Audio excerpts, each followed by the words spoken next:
made a very interesting. He made a very interesting case for authorship. Having made that case, we need to look at the legal framework that supports authorship, especially the business of authorship, as well as what academics have been exploiting. I think academics have been exploiting the moral right, mainly the moral right.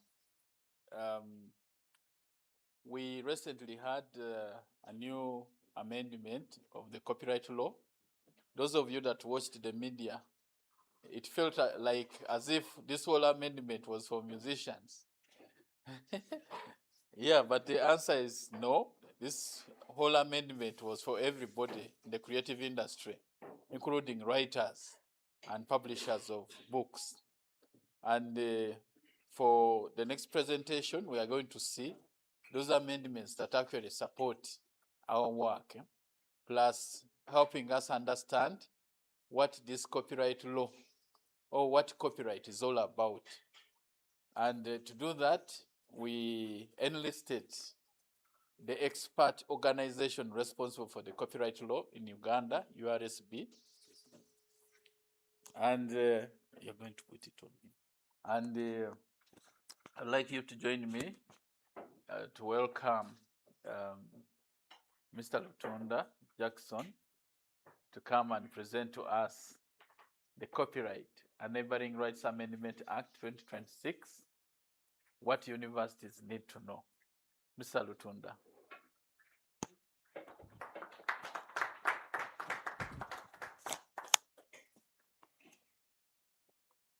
Let me first decorate it.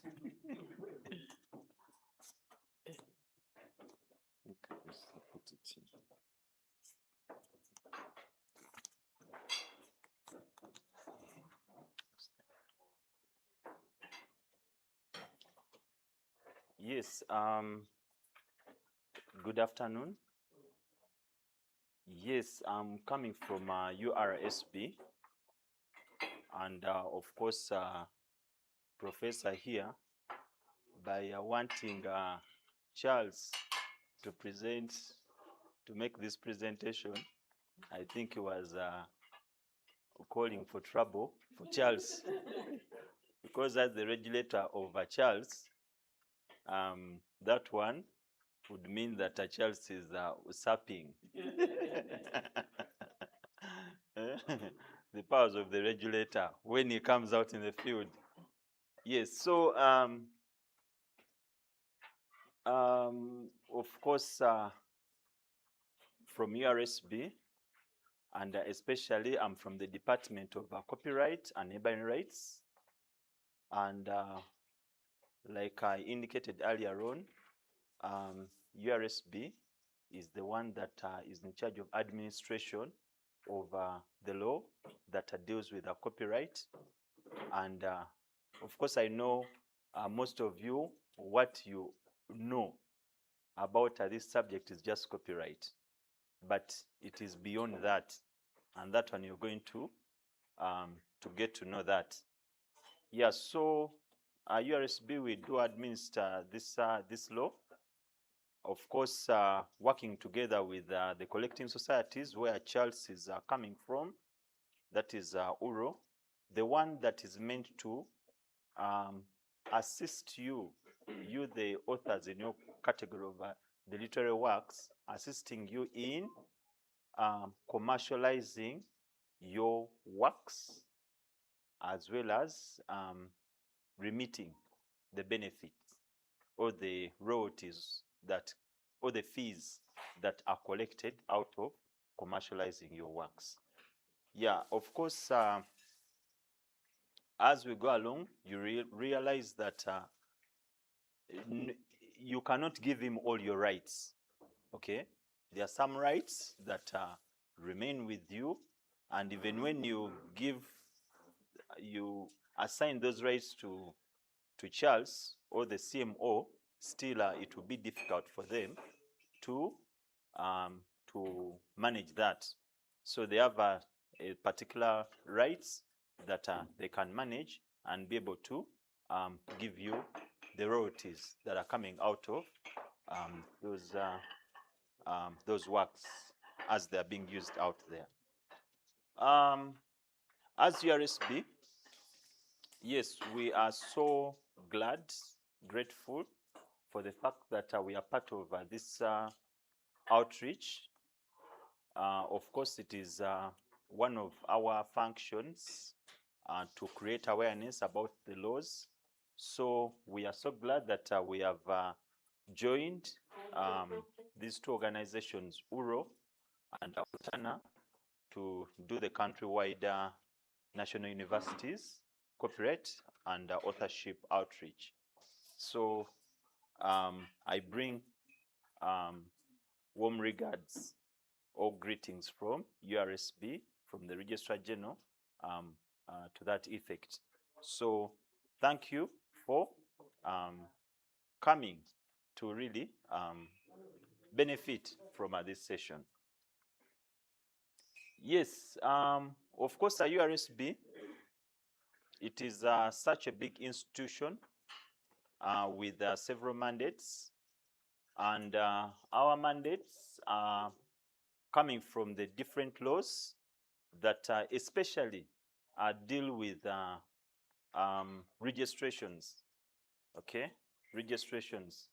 Of course, URSB is, could, you know, a sister organized entity could be like NIRA, National Identification and Registration Authority, which deals with registration of individuals. But now with URSB, yes, there are other registrations that come in where we do take part or responsibility to ensure that we handle those registrations. Yes, one of them that we are all familiar with is incorporation of companies, as well as registration of businesses, as well as attending to the things that happen with these companies or businesses as they go about their business, okay, or through their journey of business. So we are in that area. We are also in the area of insolvency and receivership. Yes, businesses can go down financially, get financial constraints. So there is a law, the Insolvency Act, that still mandates URSB, actually designates the Registrar General as the official receiver to be able to administer that law. And in that regard, handles cases of insolvency. Insolvency has many things. It has, there is administration, there is liquidation, there's winding up, you know, and also receivership. Yeah, but also, we also extend to aspects of a bankruptcy, individual bankruptcy. Yes, those cases when they go to court, someone has gone to court to be adjudged bankrupt. Yeah, those cases still end up at URSB, where they are managed by the specialized team that handles those matters. Of course, you are alive to Uganda Telecom Limited, which went down, but the Registrar General, because of the mandate that they have, was brought in and brought it back to life. So right now, UTL is back to life because of what we did as the mandate holder in the Insolvency Act. Then we do have intellectual property. Yes, we do also handle aspects or administer and manage aspects to do with intellectual property. Yes, you're going to get to know about what that means, but simply defined, these are the works that come out of some, you know, someone, a creation from the mind, okay?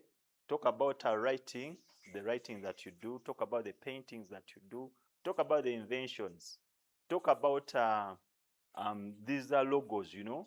Someone, you know, sits down and draws a logo, the MTN logo, you know, all those different logos. So those are the areas that intellectual property deals with. It is an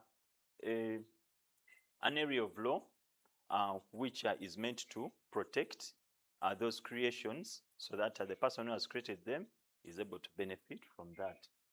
Still, copyright is a part of that. So copyright, yes, the reason why it's listed like that, it is a different department away from intellectual property. Previously, it used to be one department handling all those things, but now it is a separate service that is provided by URSB. Then we have security interest in movable property. We do hold the registry or manage the registry, whereby people who are into the business of extending credit using movable property, like it could be a car, laptop, whichever, you know, even cows, you know, those are all movable properties. Okay, so a registry is a house at URSB where those people in that business do come and register those transactions for purposes of you know, streamlining that area of business and practice. Also legal documents, yes, things to do with affidavits, statutory declarations, contracts, still URSB handles that part. Yes, the last one that is coming up is done for non-individual register, or call it an entry, rather entity. That register is going to be handling or managing the entry, rather the entity registration numbers.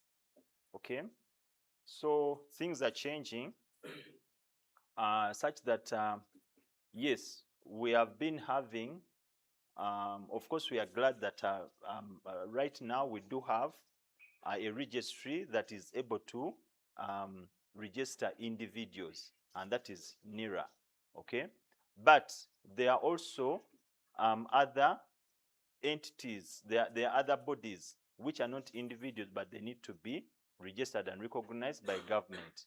So a new registry is coming up called the non-individual register, which will be issuing entity registration numbers to all those entities. Could be even the churches, could be the cooperative societies, could be trusts, could be anything, you know, non-individual. Even the companies also, of course, already the companies, that number, the number that we have been using, is the same that is going to continue to all the other non-individual entities. So that is URSB. And in doing all that, yes, we are carrying out registrations as provided for in the different laws. We are maintaining registers. We are keeping data and records on registrations. We are a clearinghouse for information and data, as well as in doing all that, we do collect non-tax revenue for government, and also stamp duty for Uganda Revenue Authority. So that is URSB. That's the whole spectrum of URSB. So let's go to intellectual property. And well, like I'd said, intellectual property is just referring to things or works that come out of you using your intellect, human intellect. Okay? Yes, could be literary works, could be artistic works, could be scientific works, could be inventions, could be symbols, names, could be anything that come out of you using your intellect. So yes, these are creations of the mind and human intellect, and the reason why intellectual property is there as an area of the law, it is meant to grant exclusive rights for exploiting and benefiting from someone's creation. Okay, So I've been here and heard you saying that you have titles, you have your published works. Okay, so those are coming from, those are your creations. So when it comes to intellectual property and the category of copyright, you have rights over those works of yours. You have many, actually, 2 baskets of rights. I'm saying basket because, well, so many rights are in each basket. Okay, so with intellectual property, there's grant of those exclusive legal rights for exploiting and benefiting from your creation. So this is meant to, the reason behind all this is to reward the creator for the effort, the time, and the resources invested in that creativity and imagination. Okay, that's why these rights are given to you by the government. Okay, they are given to you by the government. They are contained in the law. The law is made by the government. Okay, so it's government which gives you those rights. So we see that another reason behind that is that you're given those rights to economically benefit from them, as well as to protect your reputation. But the reason behind all that is that when you are allowed and given that freedom and protection to create, to generate knowledge, okay, at the end of the day, we see that a society progresses and transforms. Okay? For example, let's take the example of the smartphone that we are using these days. We all know that when we are starting, okay, back in the day, we used to have those phones. We used to have that daily whatever. Okay, yeah, that one. Yes, that one. Okay. Then all of a sudden, people came up with a new way of doing things. Actually, that one is like even to go and make a call. Okay, it was really cumbersome in a way. Okay, for those ones who did not have those phones in their homes, you know, you would go and line up. Is it at a post office, main post office in Kampala, to be able to make a call? But things changed. Then there came up the phone, that big phone. Okay, Ericsson. It was Ericsson and Nokia. Okay, yes. She's so alive to that. Okay, yes. So that came up. Okay. Wonderful. Tofali.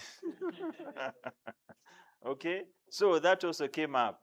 Then before you knew it, something smaller than that tofali came up. Okay.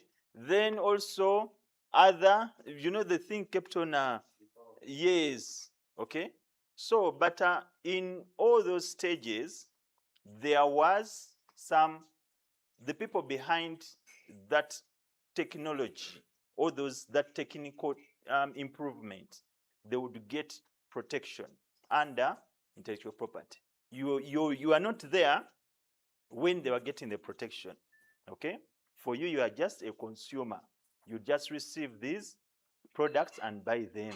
But for them, they would get that protection. Okay, so we see that with intellectual property rights, okay, being there, we see progress and transformation of society. We are in the world of the academia. Okay, I know when you are doing your work, okay, coming up with a book, with research and everything, you are adding on to knowledge, not so? Yes. So, which is changing society, transforming society. So you have rights over what you have put down, okay, come up with. So that is why we have intellectual property laws. So intellectual property rights, now we could say that these are the legal rights given to the inventor or creator to protect his invention or creation but for a certain period of time. Why are we saying that for a certain period of time?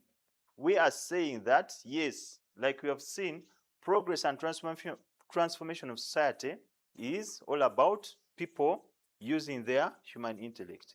But again, if we give you protection for in perpetuity, okay, then that means other people who would like to build from your knowledge cannot do that, okay? Or other people who would like to exploit your knowledge, okay, still cannot do that. You probably defeat them, okay? So all these categories of or forms of intellectual property have durations, okay? Durations, okay? But all is meant in good faith, okay? So that you are also able to continue using your intellect. Whenever you come up with something new, you get the protection. And if the other protection has ended, yeah, you continue so that you are in the business of making society progress and transform.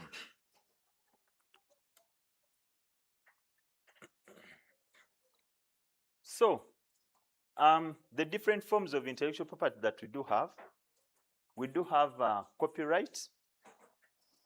The reason why we are here, we do have copyright, but a copyright also has that extended rights that we call neighboring rights, which you are going to get to understand, okay?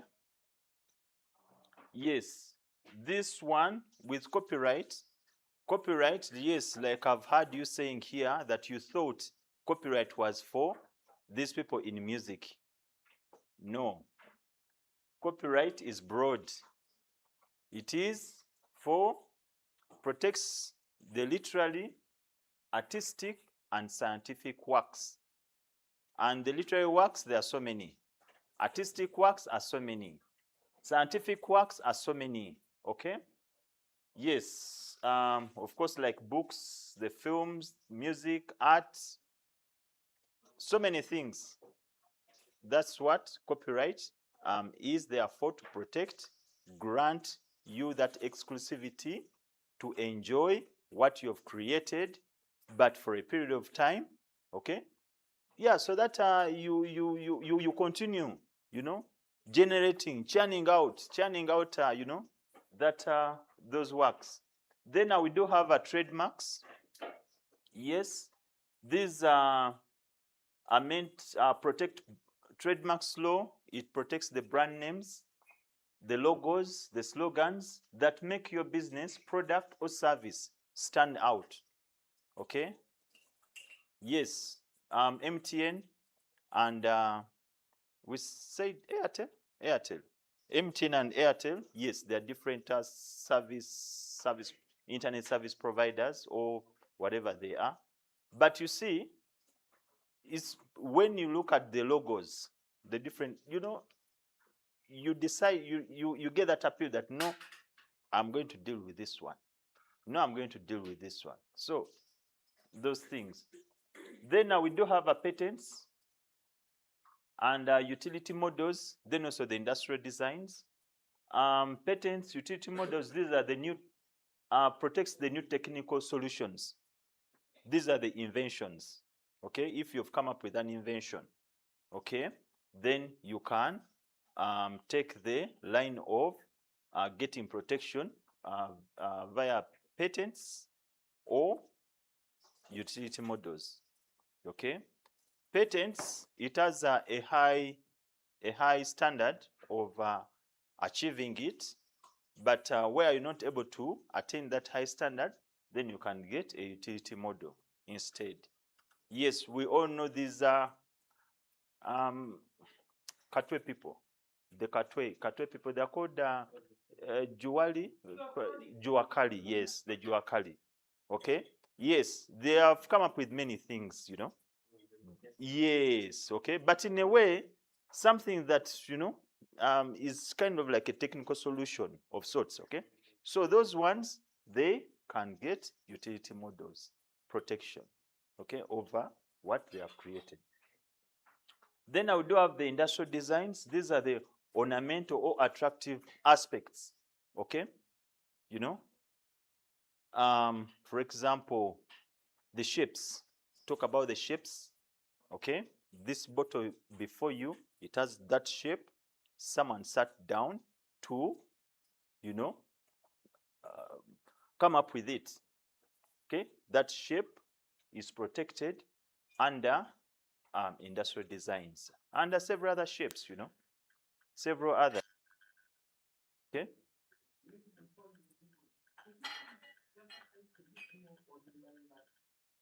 Yes, we shall get there. Yeah, thank you. Yes, we also do have the geographical indications. That aspect of intellectual property, it protects products associated with or from a specific location or region. For example, coffee. Yes, we do have the Mbale. Mbale has is known for the so-called Arabica coffee. Okay, so it can get that location or region can get a geographical indication certification, so that whoever is in the business of coffee that side, okay, when you are able to get that logo, put it on your product to tell the whole world that this is coming from, okay, exactly. Then we do have traditional knowledge, protection of knowledge and practices passed on or improved and maintained through generations. Professor here was telling us about the blacksmith, and he has even put it down in a book. Okay, so anyway, the whole thing is we all have those practices that have been there in our different regions, areas, okay, that have been there for ages immemorial. Okay, those practices have to be protected under traditional knowledge. They protect that as a region, community, or group. Yes, so all that is protected under traditional knowledge. Yes, but of course, this is not exhaustive. The intellectual property, the field, it keeps on. Yes.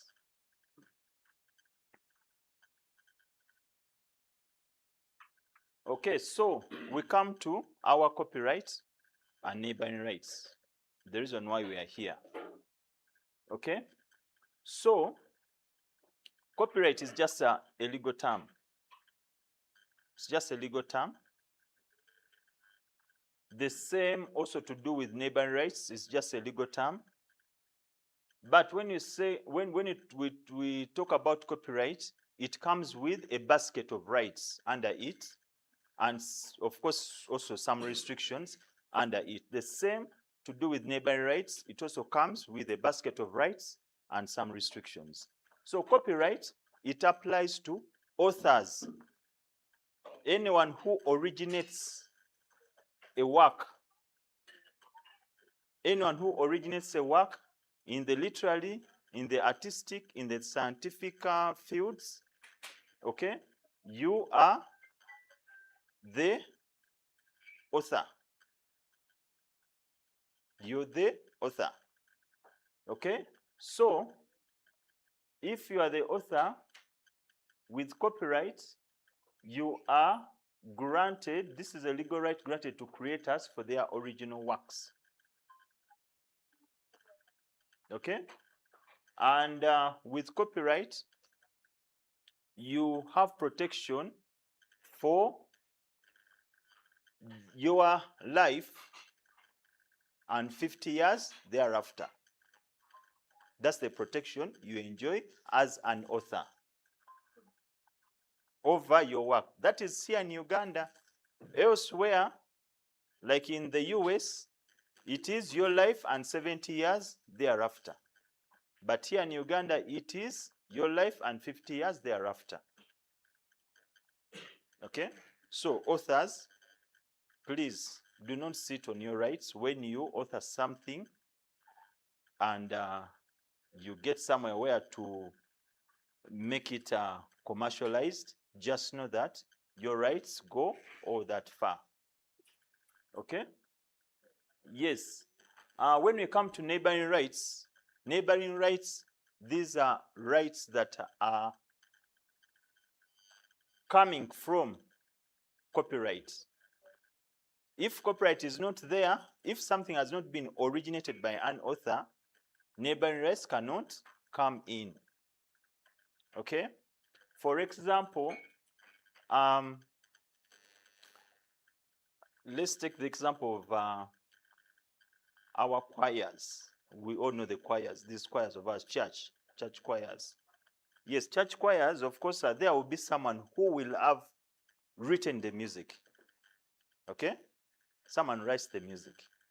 Then a group comes up to perform that music. Okay?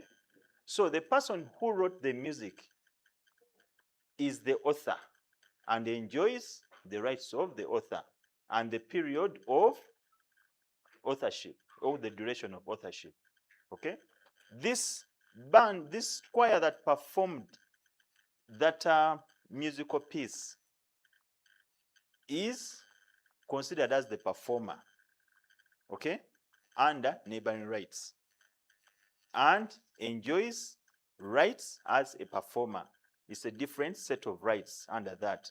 But the duration of those performers, it is 50 years strictly. There's no life, there's no 50 years from the time of call it cutting the tape, the what, you know, from the time of making the performance. So it is 50 years.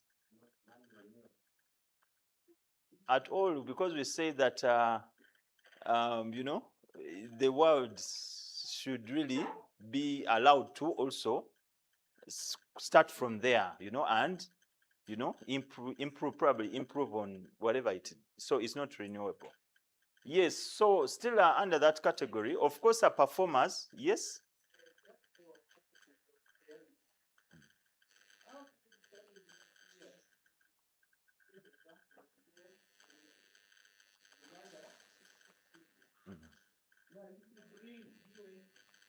Book, for example, in Uganda, are you allowed to use 50, 70?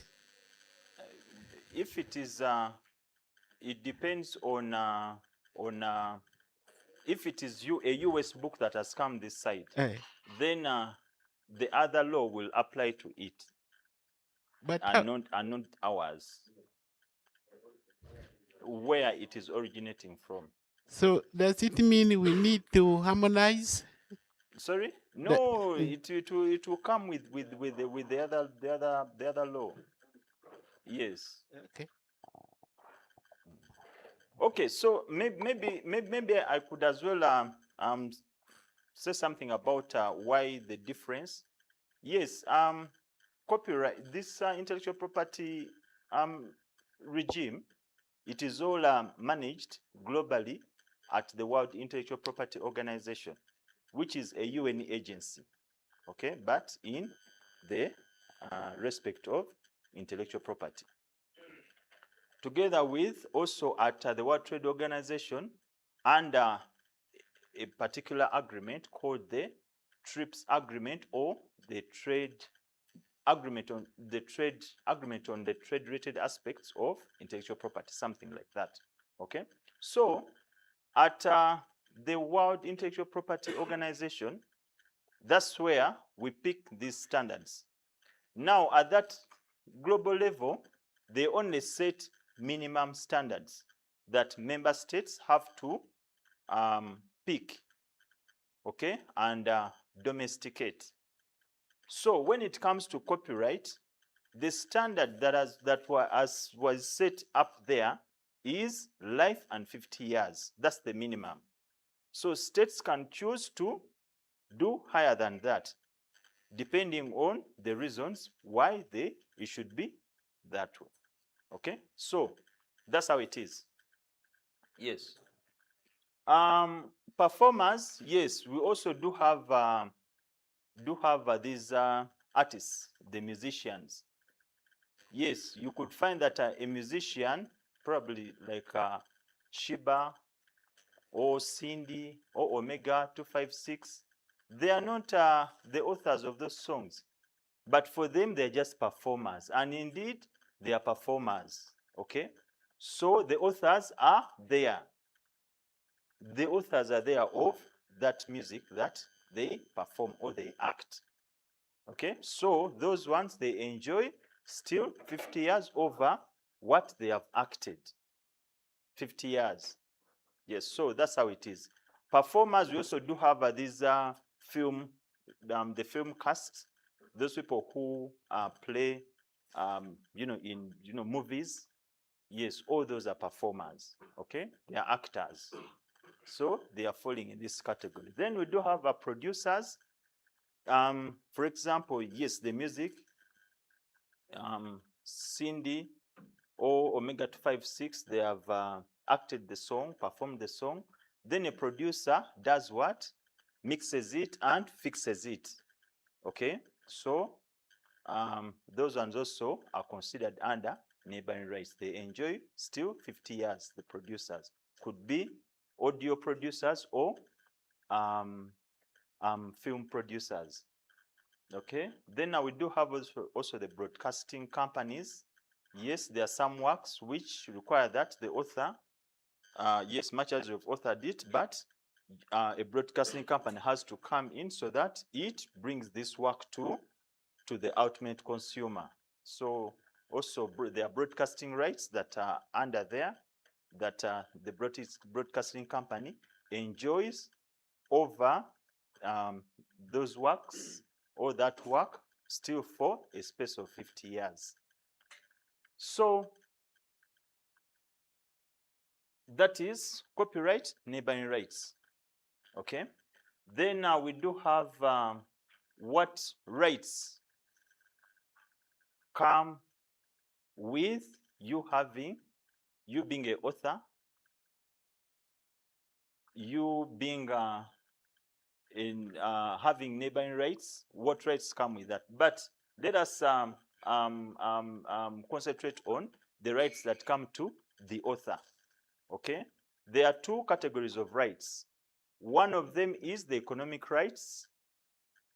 Okay, that is now the commercial, where you commercially benefit. Okay, then there is also the other set that is called the moral rights. Okay, these are the morals. Yes, you are talking about something as we are taking tea here. Yes, let me first go through this, then you tell us. I will ask you to bring it up. Yes, the economic rights of the author. The first right is reproduction, or call it reprographic rights. Okay, Professor already mentioned that it is a problem, but Charles Batambuze here is coming from Uganda Reproduction Rights Organization. So in case you want to exercise this reproduction right, the team is here. You can do it alone, but it is difficult, they will tell you, but you can as well give the mandate to an established organization that is licensed, regulated by government to undertake that to manage that right for you. So the reproduction right or reprographic right, it is there. Then the one of distribution is also there. That's why you're selling, you know. I've heard you saying that you sell your books and the like, you know. That is the distribution, you know. You're distributing your works. Public performance, it is also your right. Okay? For example, I had someone was saying, okay, for example, like a poem, you've written a poem, okay? You can control someone going out there to publicly perform it, okay? Because it's yours. So that is one instance of public performance, right? Broadcasting, you can sue, you're still in control to manage any broadcasting of your work.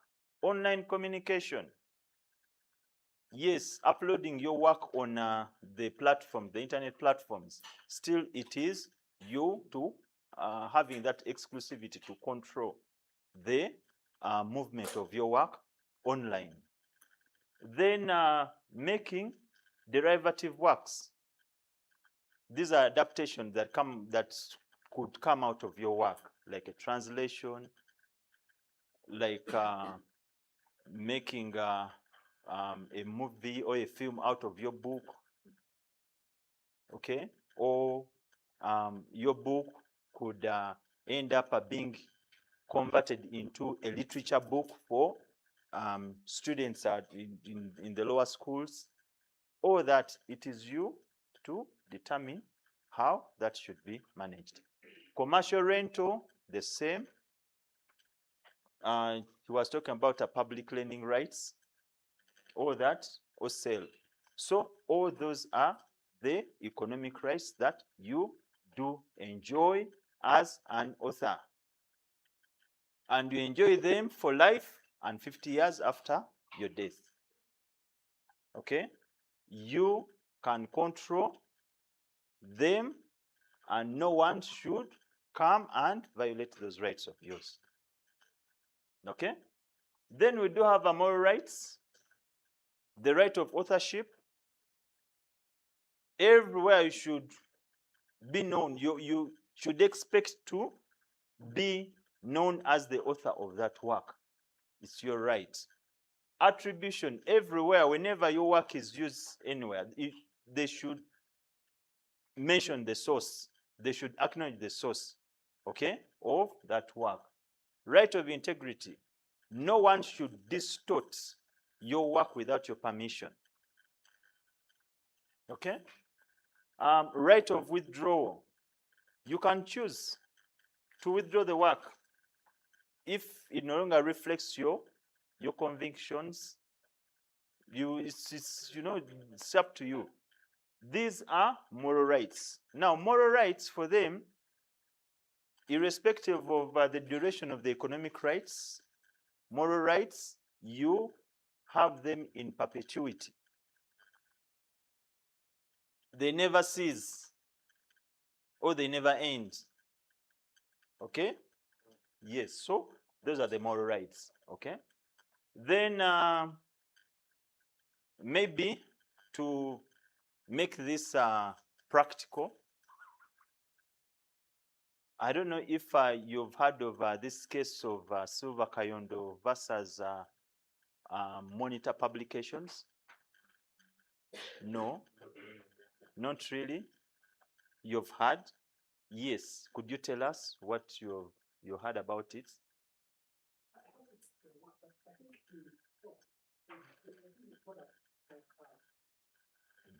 A WhatsApp message, and then the monitor picked it and I think reproduced it. And I think in the process of reproducing it, they changed it a bit.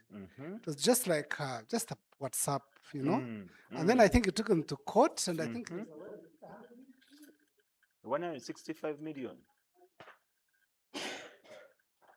Now remember, that is just something he just put on his X account. On his X account. just, a portion of, something, it's not a public, a journal article, it's not a book, it's not, just that. And because of the seriousness of this legal regime, that's what happened. I can read for you here how courts, came to the conclusion of that case. Exactly. Exactly. That's here's the case. Yes. Yes. Okay, no. Mm. Okay. No. For that one, this is what I can say. Okay, yeah, but I can also say this, that with copyright that we're talking about, there's what they call public benefit works. For them, they do not have that copyright protection on them. Things like legislation of parliament, could be these ordinances that are at down this side at the local government and the lower administrative units. Copyright does not apply to that. Then also court judgments and orders, still copyright does not apply. So you are free to get that, and yes, okay. Then we also have government inquiry reports. Still copyright does not apply to that. Then I also have news of the day, factual news. Okay, still copyright does not apply. Why are we saying that legislations, court judgments, government reports, copyright does not apply?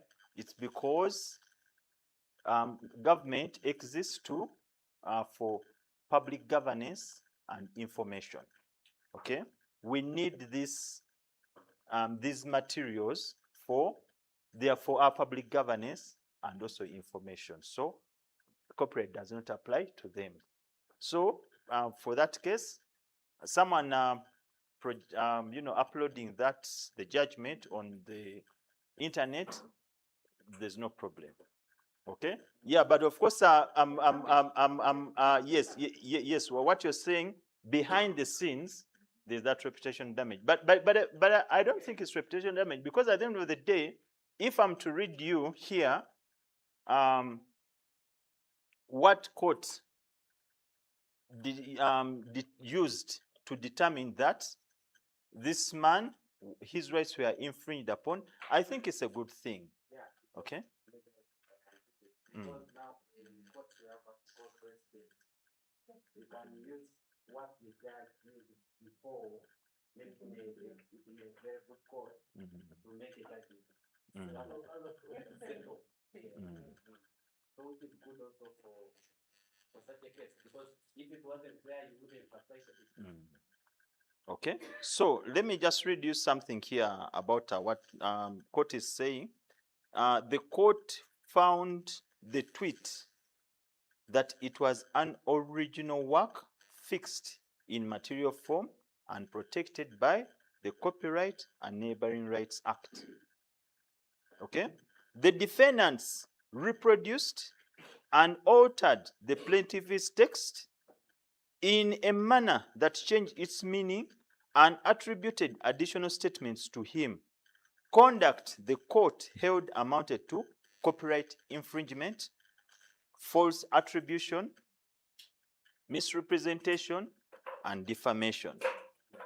Okay?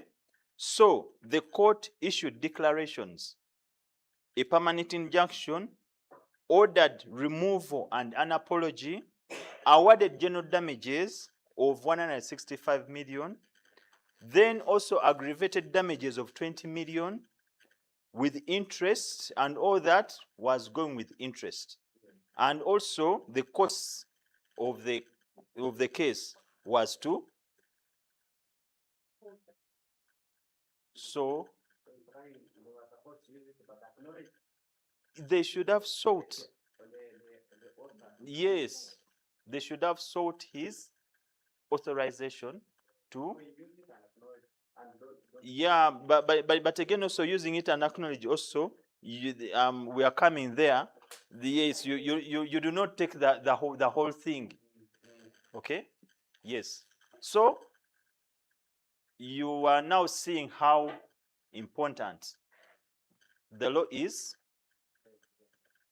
how what you're doing should not it should not be in vain.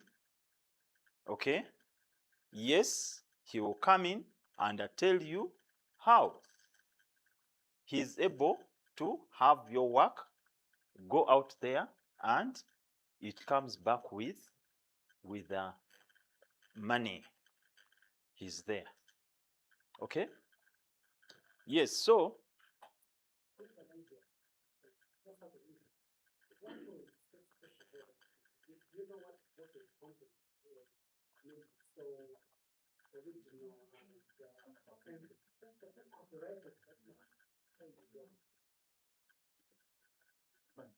I've not. Yeah, well, I did not go through into that. But the thing is, he put things on his account.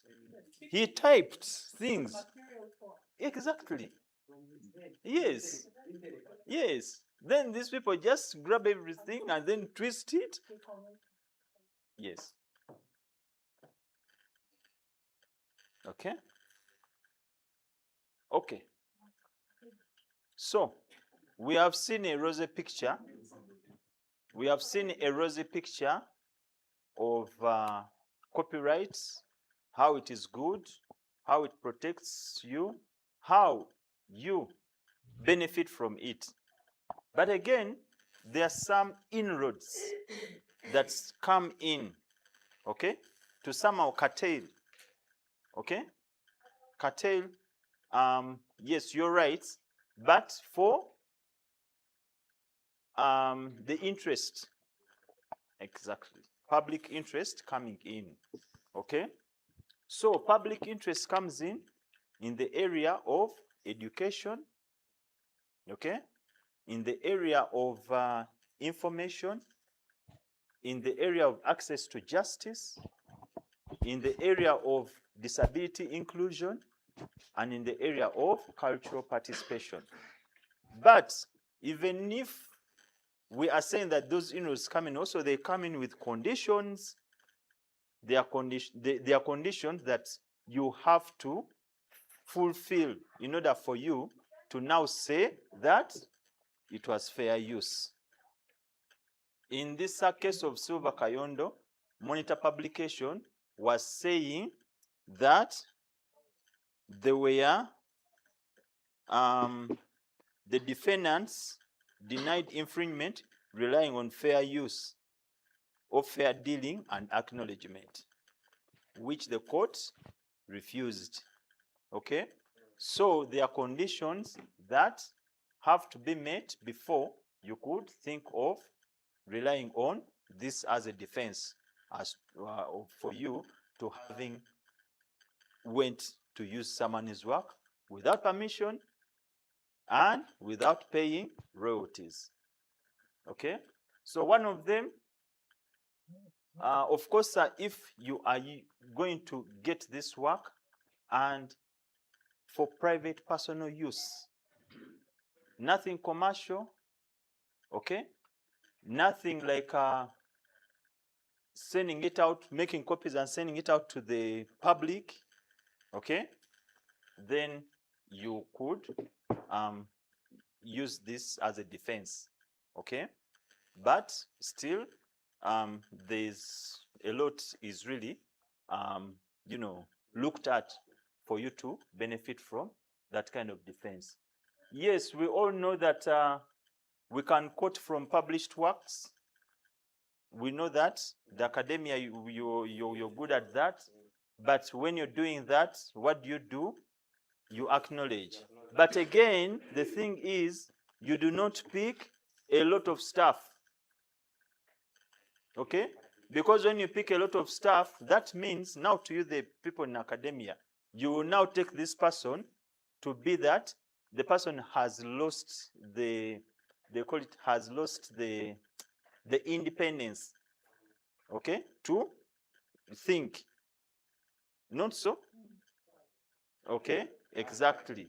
You lose the independence to think when you pick a whole and place it there. Even when you acknowledge, still, it does not work. So, following those conditions, that one could be allowed. Okay, then also, when you're using public work for teaching by illustration, yes, you could be in class and you use the benefit in as a way of trying to illustrate to the class, okay, a point. You could use something from a published work, but it should still also be exactly. Then also communication to the public for teaching and training, the same thing, okay? It should be something that is minimal, okay? Charles will talk about it. There's a reprographic restriction section that has been brought by the new law. So this one, it applies here. Use in news on current affairs, yes, still you can do that, but not reporting current affairs, the same. Work permanently located in public places, yes, public places, if they have works, for example, like as architectural works, sculptures, okay, that one they are okay to use, because remember, that is, it is government money that did that. We pay taxes, okay? So those ones, there's no restriction on things that government has, okay? Reproduction of public speeches for information, like the budget speech, okay? Use in judicial proceedings. We talked about access to justice as a public interest. Reproduction by libraries and education institutions. Yes, here, Charles, I think is so alive to this. Yes, libraries, public institutions, as long as you're going to reproduce and there's no any aspect of a commercial gain that is going to come out of that, okay? But for purposes of education, okay, you can reproduce a work, okay? Of course, he knows how that can be restricted. He knows better. Yes? Like when you have a book which is very frail, then it will be conserved and a copy, an equal copy will be made and then lent out. The original remains resting in the archive with the right moisture, the right protection, and then you lend out the copy because you protect the original. You've said it right. That's how it is. Okay, then access to persons with disabilities. Yes, the blind. Yes, they can. Yes, they can get your work and turn it into braille or that sign language. Yes, that one is okay. Yes, of course, like I said, for you to fit within those exceptions, there's a test that has to be subjected to your excuse. For example, the purpose and character of the use, okay? Purpose, character of the use. For example, like what she has mentioned, the library is trying to, it has a book that, and now they say, yes, so purpose, character, nature of the work, okay? Was the work, you know, did it have, you know, the work that was, that is you used, okay? What was its nature? Is this something that, you know, could be taken that, no, this one? Then the amount and some substantiality used, in case you are quoting, Like now here, they took everything and even went and changed or distorted the meaning. Then the effect on the market, what you've done, would it stop the potential buyers from coming to get this, and instead they go for this one that you've done? Something like that. So that test comes into play.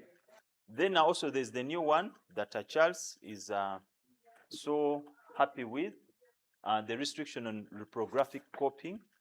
Okay, yeah, where it has, if you're to do that, you can only do 50% of, rather 5% of the work, and that has to happen per instance or every after 3 months. Okay, but he will explain that better. He's in the practice.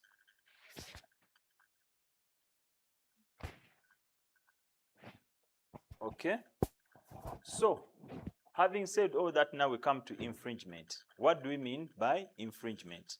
Yes, we have gone through all this. You already know what infringement means, but we can now go through it. Copyright or neighboring rights infringement occurs when a person uses a protected work outside the statutory exceptions. That is the fair use. Outside the statutory exceptions and limitations without permission from the corporate owner, the performer, the producer, broadcaster, or another rights holder, okay, or beyond the permission that was already given. Yes, Charles will tell you that his permission or authorization for reprographic, for that reprographic rights of his, it is for 12 months. After 12 months, in case you want to continue, you still go back to him for that permission. Okay? Then the acts of infringement, of course, we have making duplicates of the work without authorization, selling or sharing copies without the creator's permission, showing or playing the work in public, like on a website, in a supermarket without permission, changing the work, like making a movie from a book without the creator's consent, broadcasting the work without permission from the author. Broadcasting the work, for example, Ugandans, we have a tendency when there is a show, an artist, there's a show, we just pull out our phones. Then after that, YouTube. Or rather, those are platforms. Okay. So those things, you did not give those people permission to do that. You were making your performance, public performance, and you have a right to control the fixing of your performance as well as the moving it onwards or broadcasting it. Okay? Universities, schools, much as we're talking about copyright here, protection, everything, we see plagiarism is a lot. We see illegal sharing of digital materials like textbooks online. Okay? Okay? WhatsApp groups, people just throw there a textbook. That is wrong. Uploading copyrighted material or content, still wrong. Okay? Artificial intelligence, it has its issues. Okay? Because even the people who build those systems, most of them do not obtain permission for that information, to feed it into the system, which we use. So let us be careful. Recording lectures, lecturers here, Did you know that your lecture notes, you have a copyright over them? Lecturers. So the students, students, do you have that tendency of recording? She has admitted. Eh? No. Now this one, this one, he's commissioned, he's authorized. We are going to pay him. So what he's doing is not his. It is it's ours. Okay, so that thing of recording your lectures, it's wrong, and even streaming films for classes or for large groups. So, having said all that, what should we consider if you want to use a work? The thing is, ensure that there is no infringement on any rights held in the work being used. Always ask who is the owner of the work. Have you obtained permission to use the work? Is your use of the work infringing? Has protection for the work expired? Yes, copyright is serious business. It is sensitive, it is serious business. So let us respect copyright. Okay? So you should never assume that the use of a work is lawful simply because you found it on a publicly accessible website or space. You intend to use it without charging the viewers or listeners. You are promoting the creator for free. You own the copy you are using for communication of the work. You are only using a small part of the work. You have modified the work. You believe that the use is in the public interest. Okay?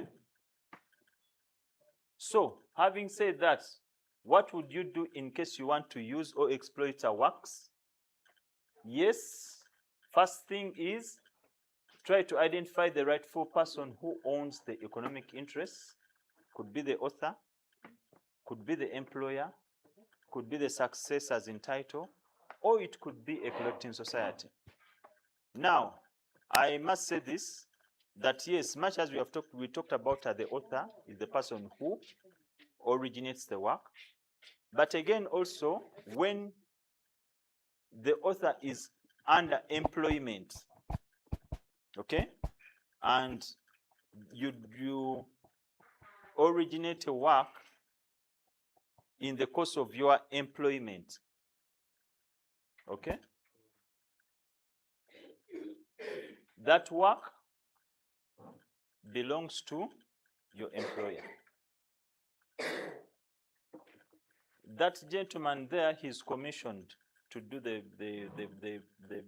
what that work is doing.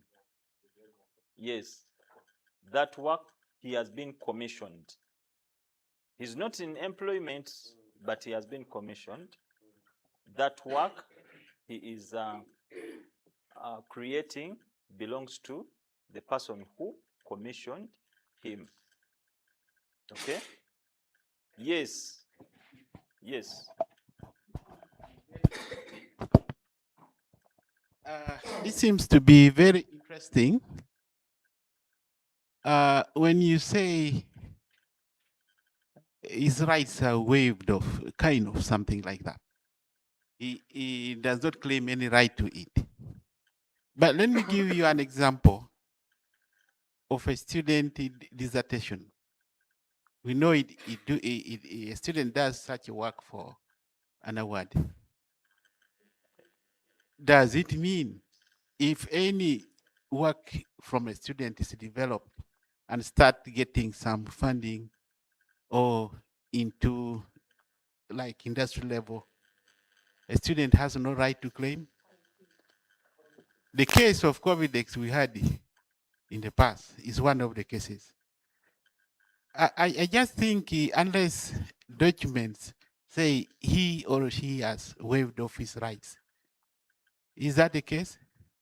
Of course, now when you bring Codex is under a different legal regime, not copyright.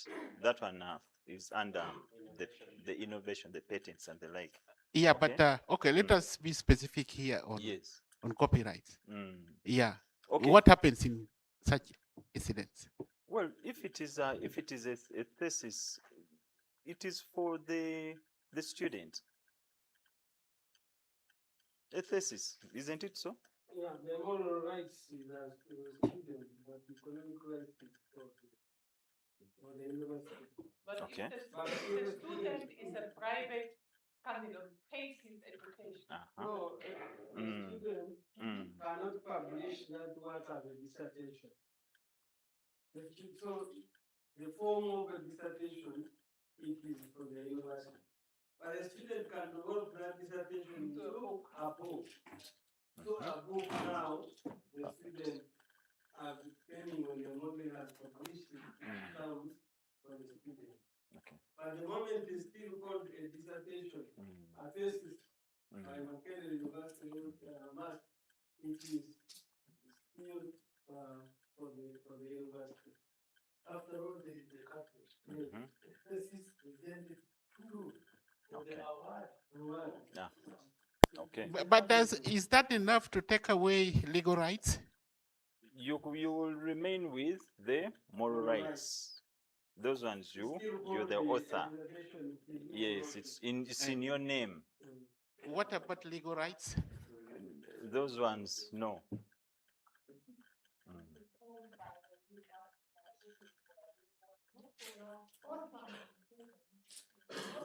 What if it generates? Let me show you one book that for the dissertation. Yeah, this is what I wanted to understand. If it generates. A lecturer cannot make a book out of a student's own work. If a lecturer or the supervisor makes a book out of a student's work, the student disappears and he's publishing. That's bad. That's not allowed. So, The microphone. Bring the microphone. this book, I told you in the introduction, I did a postgraduate diploma in theology. And the output was to have a research. I did they call it a thesis there. A thesis. The title was Preservation of Oral History in the Administration of the Word, Bridging Evangelical Gap. That was the title of the thesis. I did it, I submitted, I got award. So now, when I finished, I had to write a book to convert it into a book. The contents, I organized it into what the publisher wanted. So I had to go to Fountain Publishers, and it was organized into what can sell into the market. They even changed the title. So mine, because I was looking at preservation of oral history, for them they said, no, you'll not get money. So what you need is, what you want to do is bridging evangelical gap. And when you look at the content, it's very different, but the ideas are there. So this is mine, but I cannot publish a dissertation. A dissertation is already there in the archives of the university. So this one, I have both the moral and the economic right. But the other one, I have only the moral right.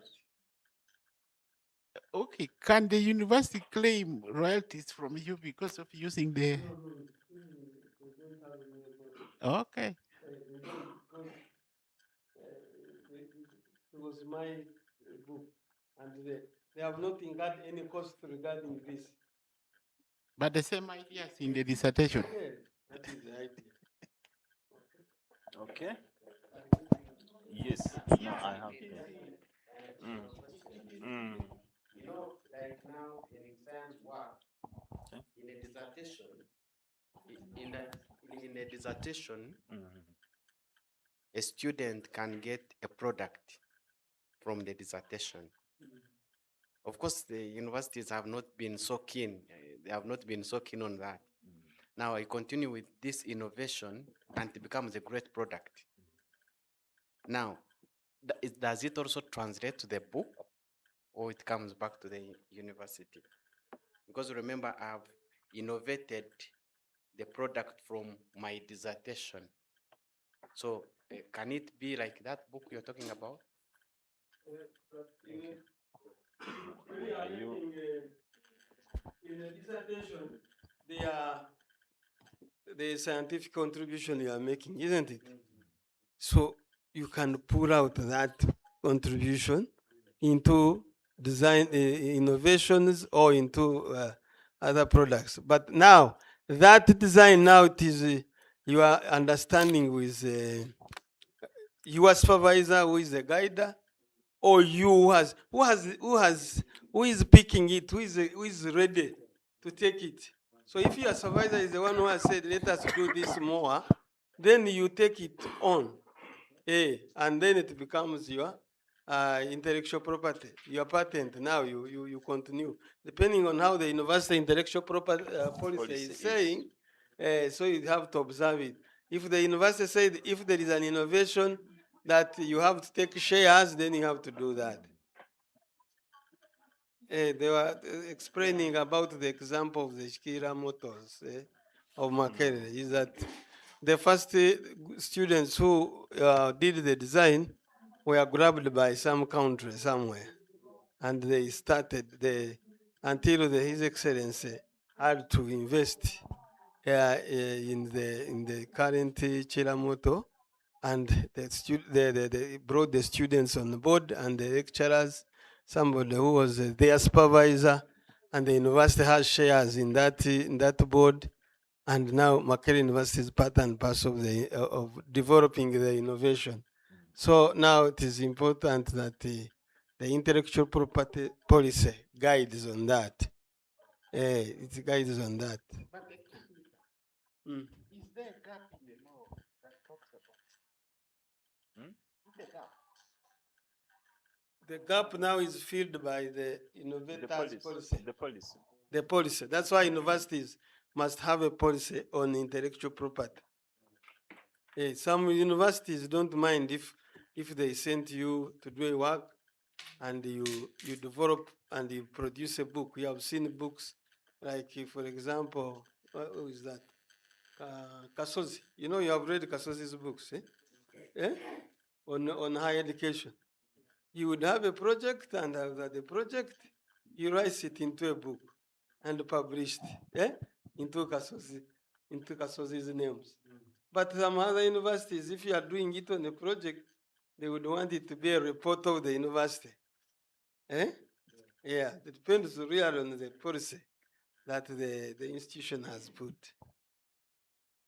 But in all these legal regimes, what is the position of the funders? Today, if there is any funder here in the project. If there is any, that is also That is commissioned. Yeah, that is. So the funders. Commissioning thing comes That's in. why when you have a project, you need MOU. I hope you have.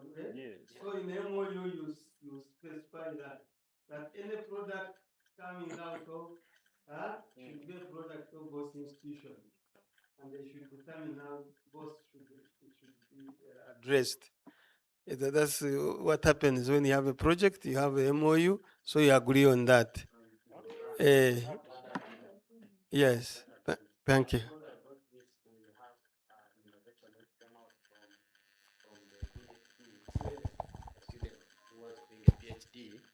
And we got some support from the government of Uganda.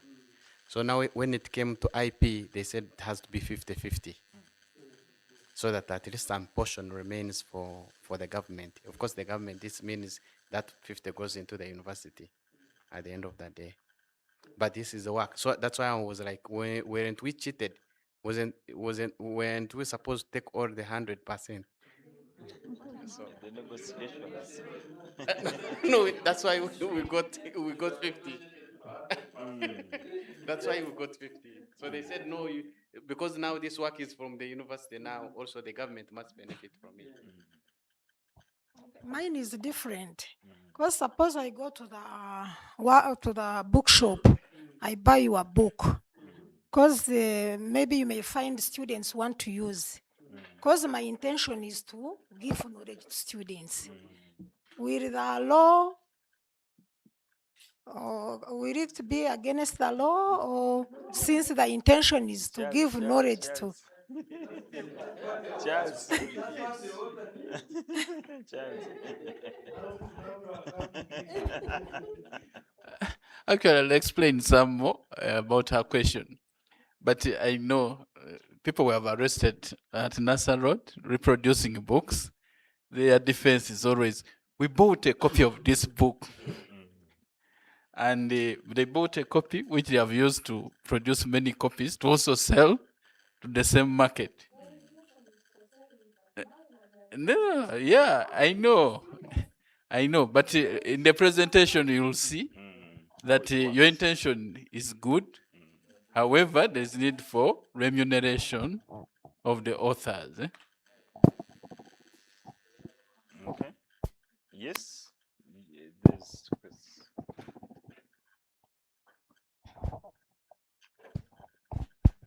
Thank you for the opportunity.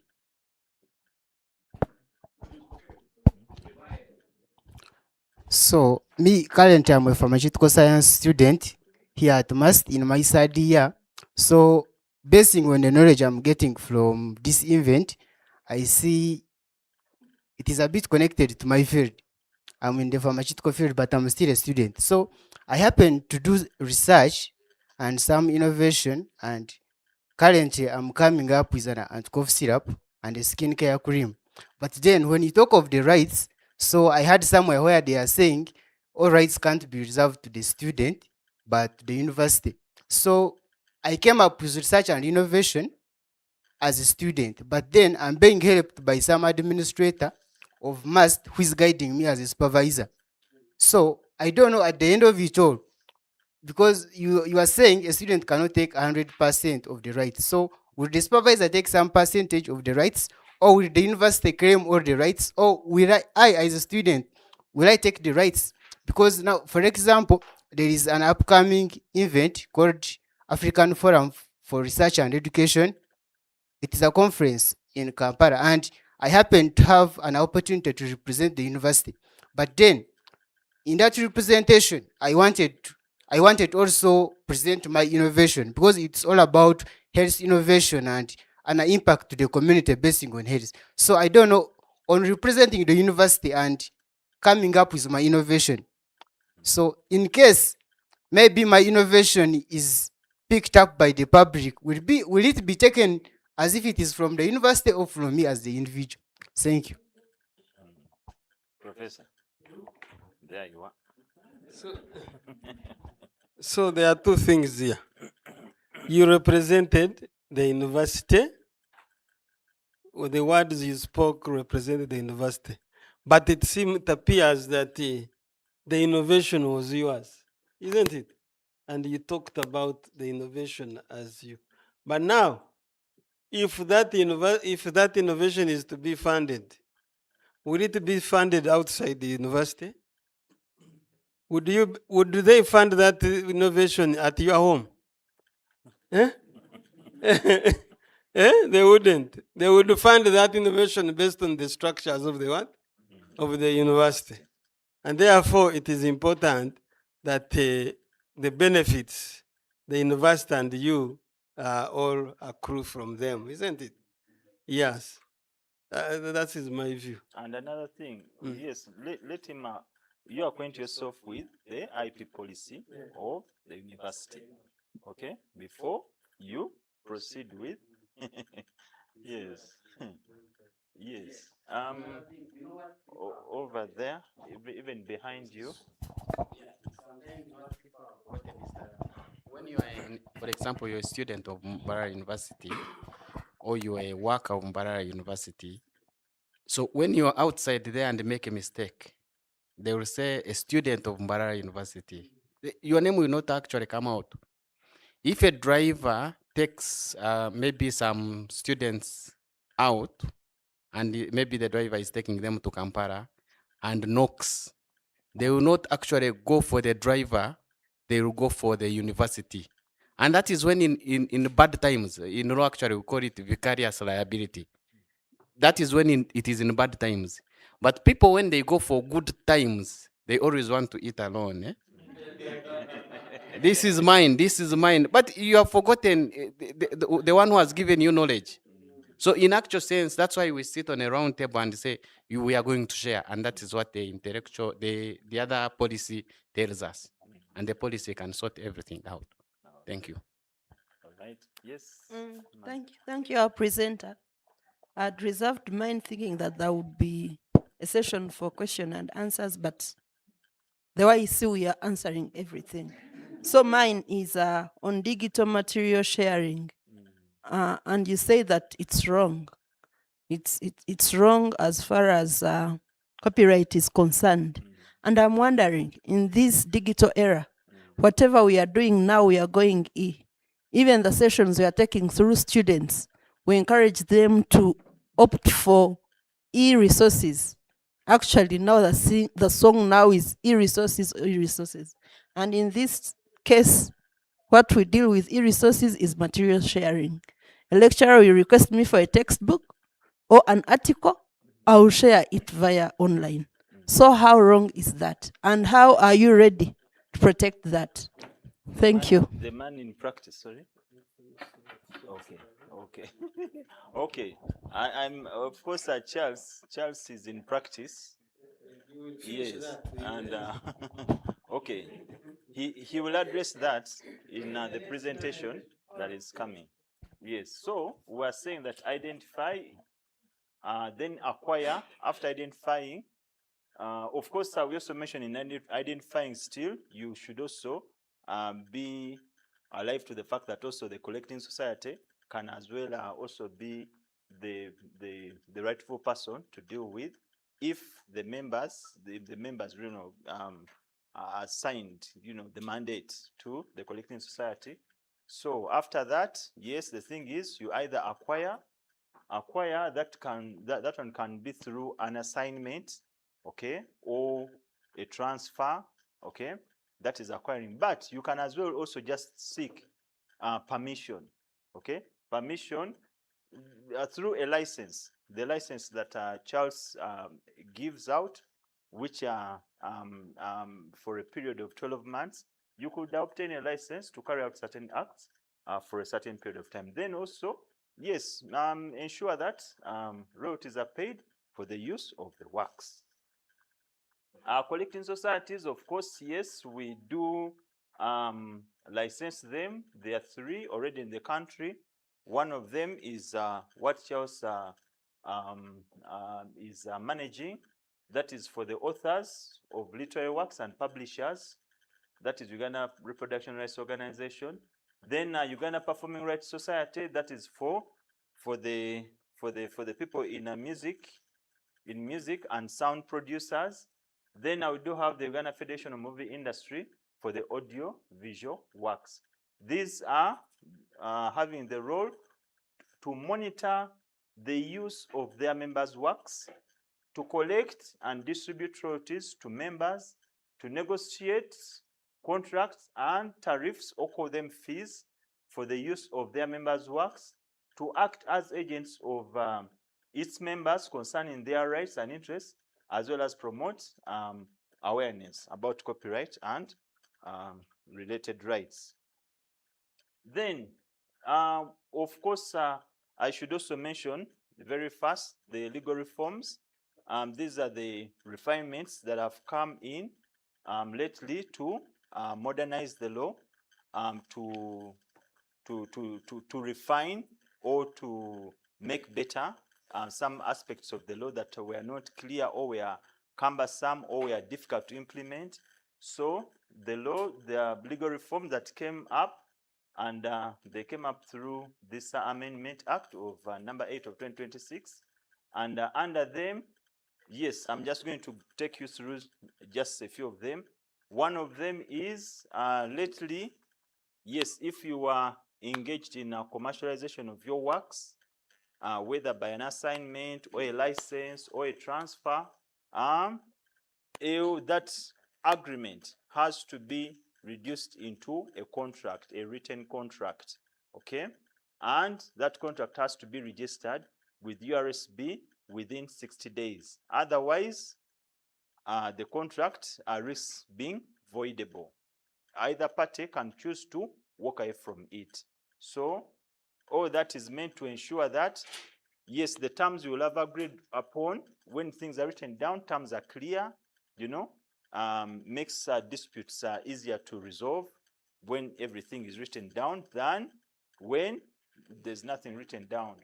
Okay, so another one is the reversion of copyright to the author. Yes, you could, with all those rights that you're having, in case you are in commercialization of your rights, yes, after 20 years, your rights revert back to you. Okay, that's how it is now. They revert back to you, the author, after 20 years. Now, for example, like this gentleman who wrote the lyrics for the song of Cindy and Omega 256. With this, he's the author. After 20 years, okay, in case they did that, whatever went into that arrangement after 20 years, okay, it comes back to him, something like that. So all that is trying to protect the author. Then technological protection measures. Yes, we know that lately we have internet, we have platforms where infringement is so rampant. So you find that, yes, like she mentions, things are now done, sharing all that stuff, okay? Yes, so you could put your things on the internet and lock them. Okay, your work, you lock it on the internet. But again, there are some fellas out there who could crack those locks, okay? Or others are into the business of selling the solution that is able to crack those locks. So that one has come in. In case you are found in that respect, yes, you will be penalized that 40 million or 7 years imprisonment. Then we do have the restriction on reprographic copying. Charles will talk more about that. Then we do have the registrar's powers have been expanded. Now we the registrars, we are able to hear disputes concerning matters copyright, okay, copyright registration, copyright commercialization, even matters also to do with the CMO, in case CMO has a dispute with the members, or or into whatever internal challenges, anything. So we do have now the power to hear disputes, to give orders, as well as to enforce those orders. This makes the resolution of the cases of copyright much easier than taking the direction of litigation in court. Okay, so that one is also there. Of course, generally, the penalties have been enhanced. Okay, previously, you could find that the penalty was just a fine of 2 million or imprisonment for 1 year or 2. But now, with a violation, you saw what even happened here in this other case that we referred to. Yes, so the penalties have really been increased. Okay, so we see now here we have 10 years imprisonment or 50 million. Yes.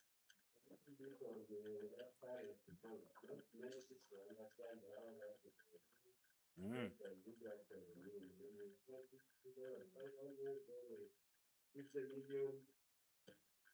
Okay. Okay, a currency point. is equivalent to 20,000. Yes, that is how it is. Yeah, so just multiply this by 2,000, you get the 50 million.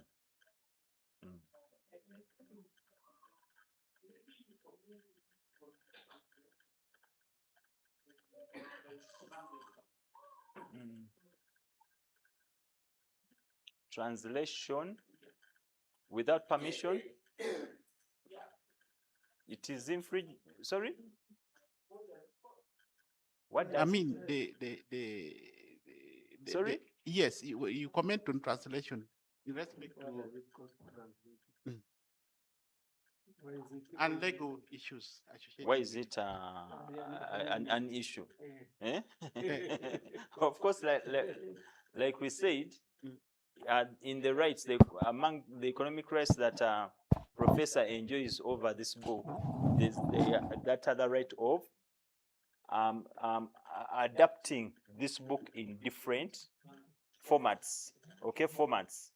It could be a movie, it could be translation in different languages, you know. So he has that control.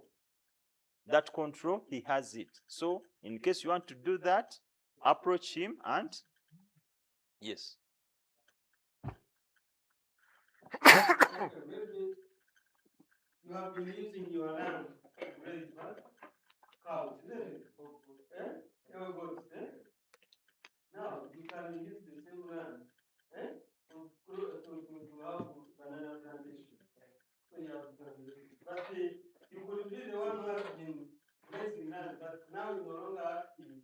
Somebody said, I want to use your land to give cows, isn't it? So in other words, you have translated, you have assigned somebody to use your land, to use your property, do something in your property, and you have earned from it. This is equivalent of the land. When you have land, when you let me explain, when you have land, you have land. What do you get? How do you come? How do you know that it's yours? You have a title. You have a title. But like you now place there. You have a what? A title. Isn't it?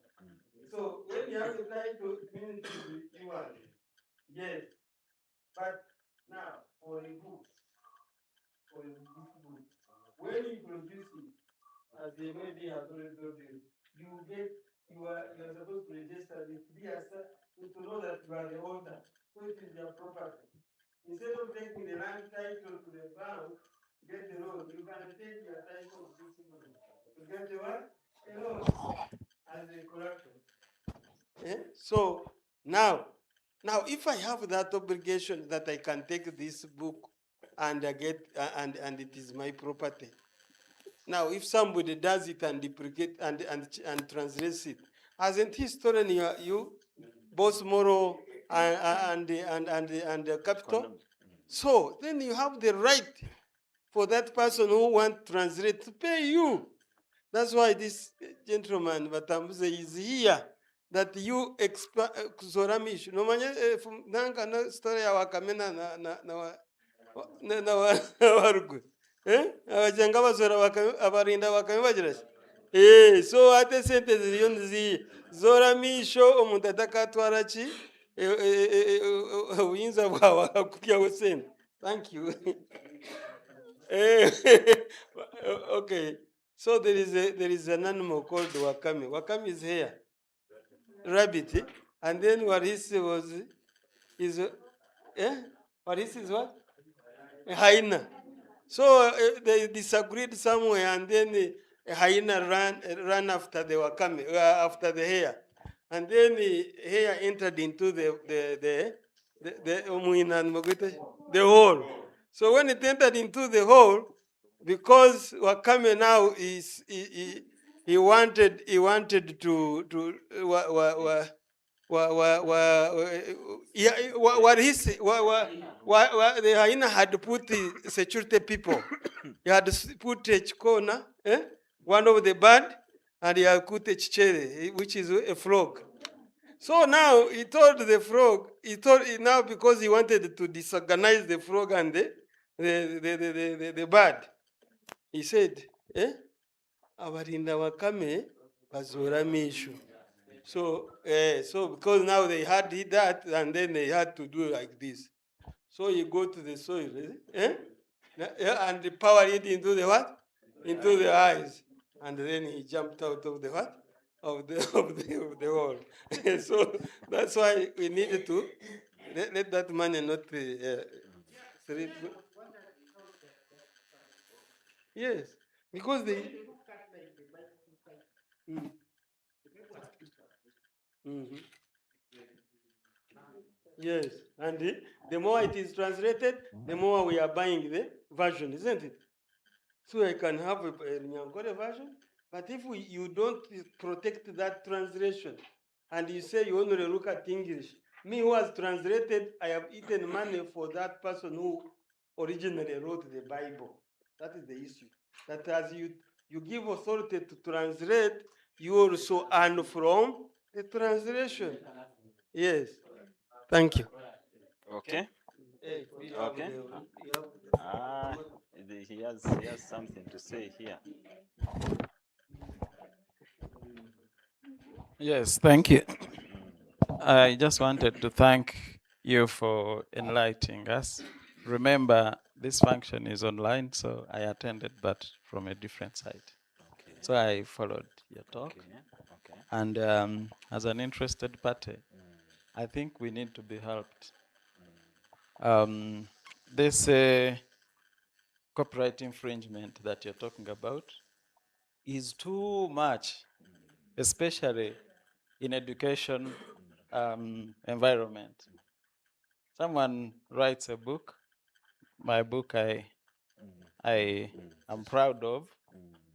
I have almost never sold a copy to my intended audience, the students.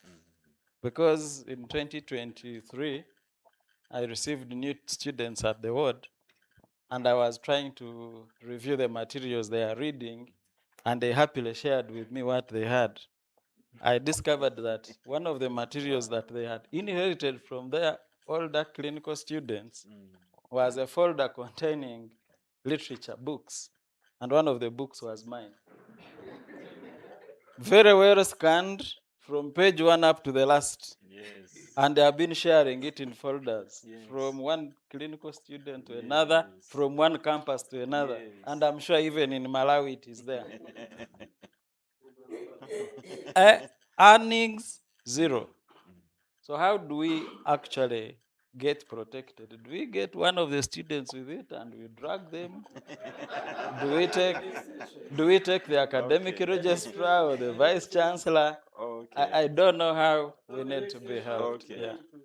The next session, you are going to get the answer or the solution to that. Yes. Okay. Okay. So as we are concluding this, yes, we also ensured that these are collecting societies for the sake of making them transparent, accountable, and under good governance, we had to tighten the grip on them, okay, because they are member-based, they represent the interests of the members out there, okay? Like we said, they are meant to collect and distribute, okay? In addition to all other roles, but the main one is to collect and distribute. So we are ensured that every year they should hold the annual general meeting for the members, so that they are able to, that's a platform or the forum where they are able to be accountable to the membership. And if that is not done, then penalties have been stipulated to really make them do that. So Charles there, together with board member, yes, they are under surveillance. Yeah, to ensure that they are living up to their commitment to the members. Of course, we also do have a blocking and takedown orders. Yes, the new law has brought in that where people do the recordings and upload them without your consent. You have seen that.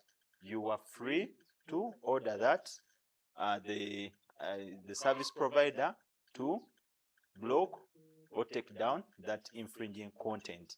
Okay, so I think that one can as well. You can as well do that. You can do it as an individual creator, or the registrar can do it for you. But when you come to the registrar, you need to have registered your copyright. We are going to look at that. Yes, so it is largely that. Then also living up to the international trend that is set by these international treaties. Yeah, so we try to modernize the law. Yes, the other one was to do with the registration that I'm going to talk about. Yes, of course, we say that the moment you express your idea in a tangible format, could be you've written, could be you have painted, could be you've digitally stored, could be that, as long as you've expressed that, then you have copyright automatically over that work. It's automatic. Okay? There are no formalities that are needed for you to claim copyright. Okay? You already have. But we at URSB still are working under the law. There is the aspect of registering your copyright. Why do you register your copyright? Three things. One of them is it is proof of evidence. Okay?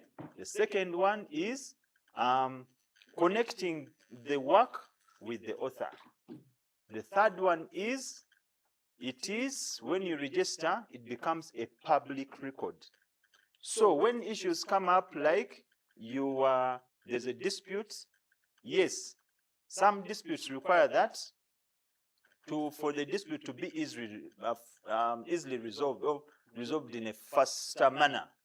Okay, you just present your certificate of registration, and there's no explaining here and there, all that. Okay, so it makes it easier to resolve that dispute. Then also, of course, Charles, with this commercialization, is even thinking about using your copyright to obtain, as collateral, to obtain credit, so that you're able to, just like someone who has land or a movable property, okay? So it all goes with registration. So at URSB, we have the registration part of our services. Now, previously, yes, we would require you to pay 50,000 to register copyright. But again, we would also, the law would require you to take a notice of your application to the government gazette, okay, where you'd pay 450,000 shillings. It was a lot of money. So in these reforms, that step was abolished. So right now, when you come to register your copyright, you only pay 50,000. Yeah, put in your application, pay, and you get your certificate. So that's how it is. So I encourage you that you register your copyright. Anyway, in doing all this, the reforms, this is what we are looking at: strengthening protection of creators, professionalizing copyright contracts, empowering enforcement authorities, aligning Uganda with global IP standards, balance access, education, and innovation, curb piracy decisively, protect artists from perpetual exploitation, as well as achieve operational efficiency and effectiveness. And I guess from what I've said, that is what you are seeing that we are doing. So as URSB, our role in copyright protection, yes, like I've mentioned, we do offer the registration service, registration of copyright works and productions, copyright neighboring works and productions. We do facilitate the registration of the transactions. Those are the assignments. Remember the contracts talk about that they have to be registered within 60 days. We do that, as well as the collecting societies. Yes, we do register them as well as supervise them. Then we also do create awareness, like what we are doing here, and legal reform and advisory, like what we have done to the law, okay, in trying to streamline the law and making it live up to the global standards. So that said, I am done. Thank you so much. Thank you, thank you.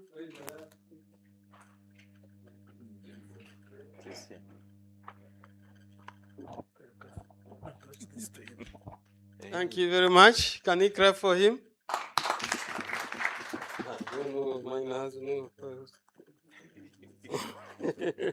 Hallelujah. Yeah. I want us first stand up so that we energize ourselves. Eh? Stand up, stand up. Eh? Hey, yeah, turaba. Eh, abatazimanya bazosema hako. Yes. You be in the, behind your chair so that because we are going to do, we are going to march, we are going to march, we are going to march. So you stand very straight like this. But now those who don't know Runyankole, because this one we can't trace it in English. You will translate. So we are going to raise our head like this. You call it twemereze jomutwe. Gwemereza like this. Then the second one, you expand your stomach in the front. Okubangara,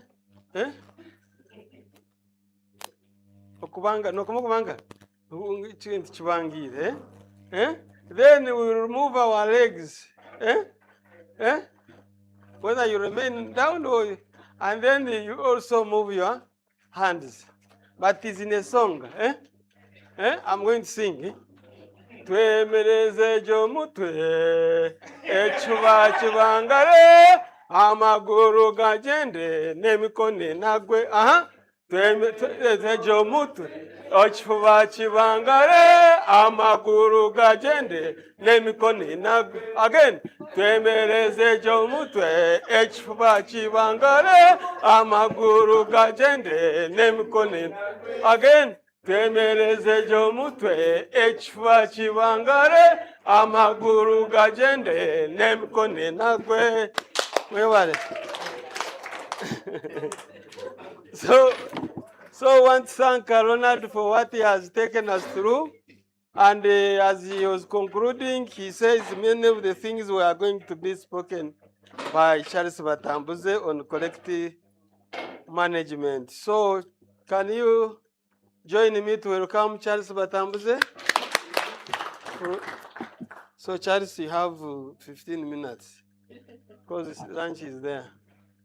And write down the questions after the Charles has finished. We will have reactions and then we go for lunch. Okay, you're welcome. You can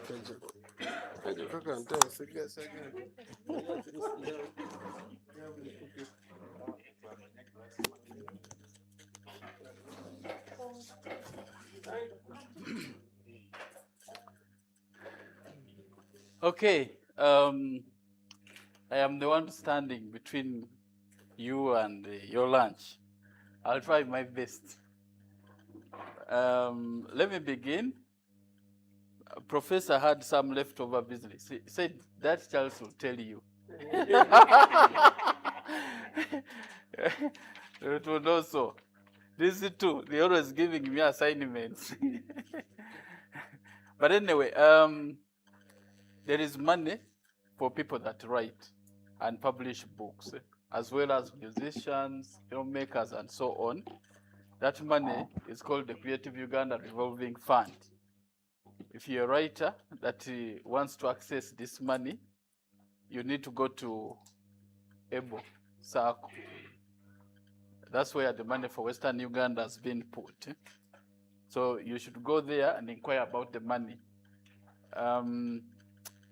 The interest rate is a loan. The interest rate is 5%. EBO Circle. That is where all creatives from Western Uganda need to go to access this money from the Ministry of Gender, Labor and Social Development. So that money is there, it is waiting for you. It was given the last financial year, even if it came a bit late. But even this financial year, more money is going to be put there so that you can use it. Please go there and access that money. So professor's assignment, I've finished. Now, this presentation, copyright in the university, I want to make a disclaimer that this presentation is not about open access. This presentation is not about works in the public domain. You know, works whose copyright has expired, but I know that you still use these works during teaching and training. This presentation is also not about what Mr. Rutunda called public benefit works. Things like court judgments, laws, and so on and so forth. So this presentation is not about works that are not protected by copyright. It is about copyright protected works. And as a matter of fact, and I do believe that all of you agree with me, that we are using these works on a daily in the university. So what I'm going to talk about are works that are protected by copyright. So copyright in the university is the title of my presentation. And I'm going to take you through what reprographic licensing is and how it works, what collective management is and how it works, and what fair remuneration is. The whole idea is that money has come. Kasai just said, so we are Kasaija's ambassadors to the country, telling academics that money has come. Let's start from this point. Must is a user of copyright. Must is a creator of copyright. True or false? It is so weak, so it is not true. Is it true or false? True. Yeah.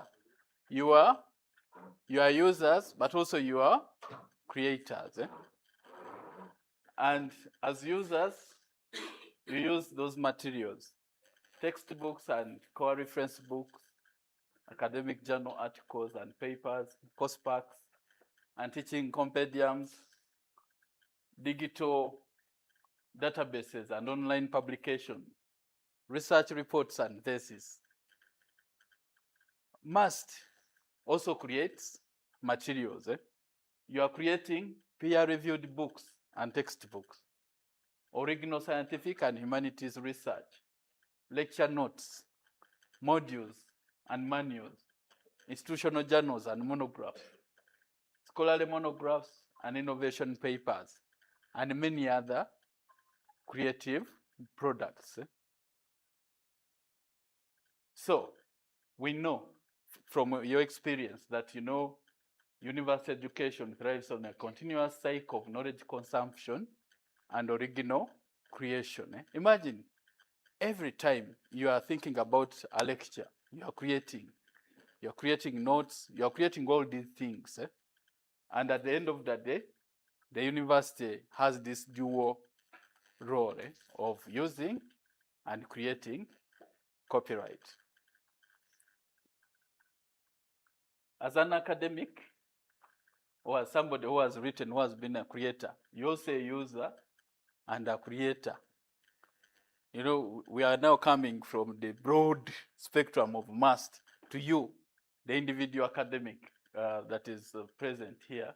You write scholarly books, you publish research papers, you design course manuals, you expect protection and attribution.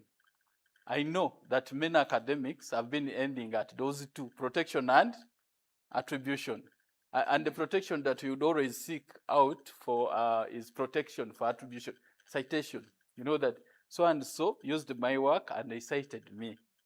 And that's why you talk about impact factor and whatever. And you're very excited about the impact factor because it helps you to climb the academic ladder from assistant lecturer to associate professor to professor.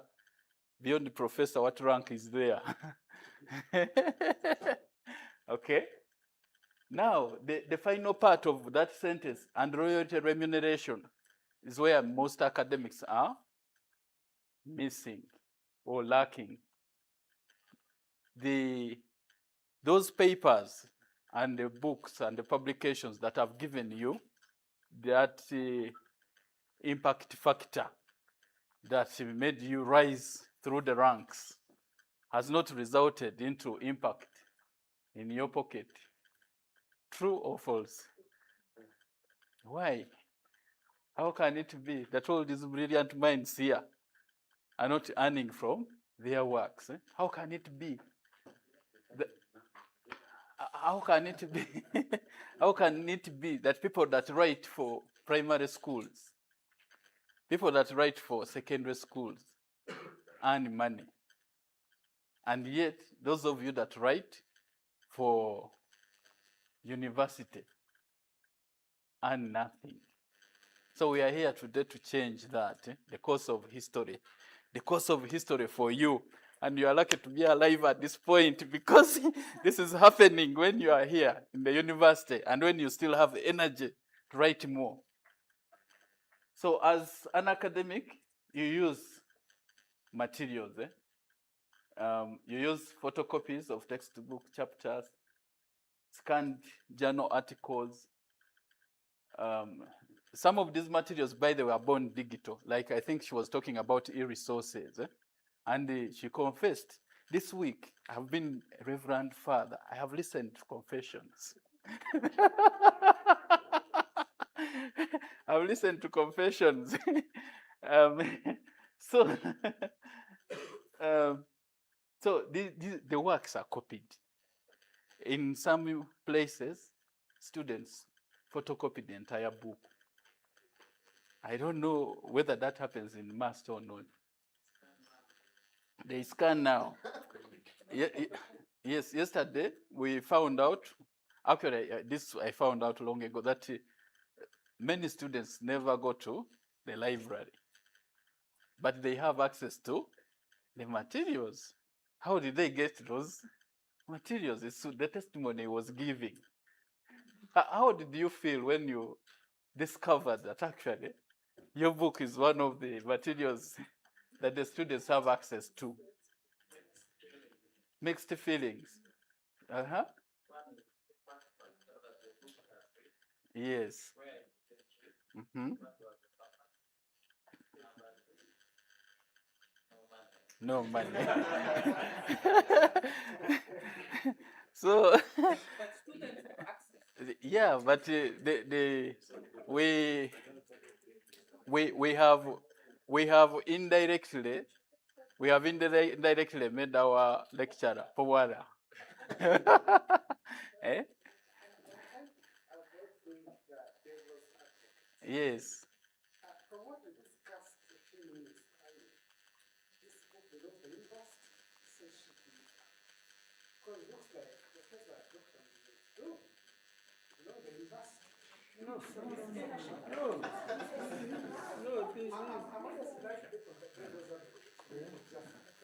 Okay, even if it belonged to the university, how would you feel about this? If we used, look, even if even if the book belongs to the university, from our first slide, we saw that the university is both a user and a creator. And as a creator, the university is entitled to earn from the work. The university cannot work for free. The university needs money to run. Maybe we could clarify. But Professor wants to clarify something here. Thank you very much. When a lecturer, when he's allocated a class, what is given a course outline, isn't it? It's not perfect. No, that course outline belongs to the university, isn't it? But if the university had a project to develop course modules, course handouts, what do you call it, the manuals for teaching, that would belong to the university. But if the lecturer, through his teaching, he initiated a book and is developing a book on his own to produce a book, that book belongs to the lecturer, isn't it? No, funds is an input. It can fund with with the conditions. Even if you get funds from the university conditions, but if it was not that as part of your teaching of this course, one of the things you have to do is to produce a book for this course. It was not a condition for him to teach that, to do that. It was outside the conditions. The condition of the course is that teach this course outline, assess the students, and the students get award of that course. But then outside that, through his teaching, you can get a publication out of your teaching. Because when the student hands in, you are going to read, isn't it? It is not a sin for you to say, I sent these students outside to collect for the field work, but from the field work, after they have awarded the students, this is what seems. Now, as a doctor, where the publication of doctors come? As patients visit the clinic, isn't it? We watch those who are came in malaria. Where are they staying? What did they say they had done before? Then the doctor keeps on kick. Doesn't at the end of the month the doctor can come out and say, hey, this is the trend of the cause of malaria. Do you need to, as a ministry supervisor, to say I cannot get that output? So there are some things that you can do as a lecturer which support your next work. Yeah, thank you. Well said, Professor. But his pain, and which can be your pain, that you have created this material, and all of a sudden it's available. And you know, digital is global, not so. So we might be here when his work is actually influencing things in Iran, in Ukraine, you know, the hotspots in Somalia, in different places of the world. So the university is a user of copyright. The university is a creator of copyright. The lecturer is a user of copyright. The lecturer is a creator of copyright. And the students are part of the university.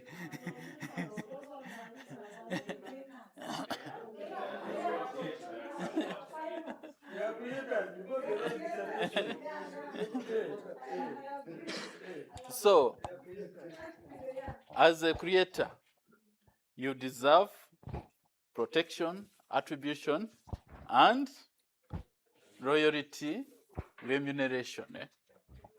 Those three things: protection, attribution, and royalties. So why is copyright so important for the university? Those are the issues. The issue of academic integrity. All of us follow the copyright system in attributing. You know, we know the law requires attribution, as you saw in the fair use, the exceptions, that you can cite, citations and whatever. So for purposes of academic integrity, what you don't own, you say, this belongs to so and so. Then what you have, where you have not put footnotes and whatever, we know, that is your original thinking and writing. And when we look at such a book, then we'll know that you have followed the ethical research practices.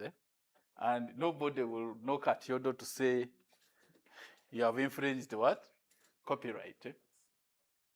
Access to knowledge. I know there's been a debate that copyright is a problem when it comes to access to knowledge.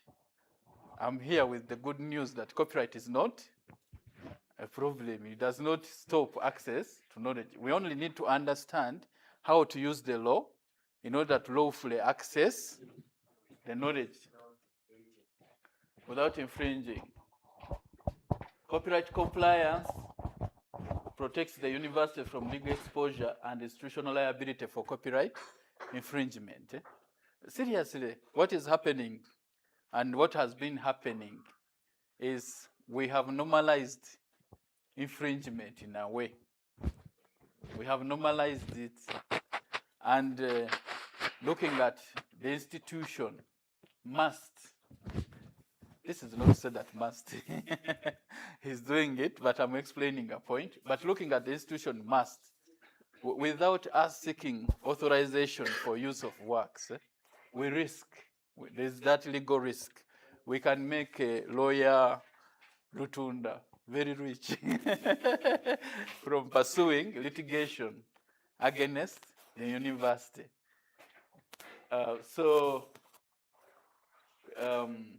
When we comply as an institution, we protect ourselves from these kinds of risks. And then the authorship rights. For us, in this presentation, I'm talking about money. Some of you academic people say, for us academics, we don't mind about money. I want to urge you to start minding about money. Because in any case, why do you come to work? So that you can make money. Why are you leaving other ways of earning money under the table? Let's bring them on the surface. And this income that copyright guarantees for you is income that can outlive your career. Because the time will come, for instance, when some of you will retire from teaching. So when you have retired, but your books are still, and the articles are still in circulation, money is being made by other people. You're entitled to a share of the benefit that is accruing from those articles and books. So, copyright protects both access to knowledge and the rights of creators. So we are balancing two things, access to knowledge and the rights of creators. In as much as he feels happy that his book has gone all over, he feels sad because he has not earned from the money, from the work. So,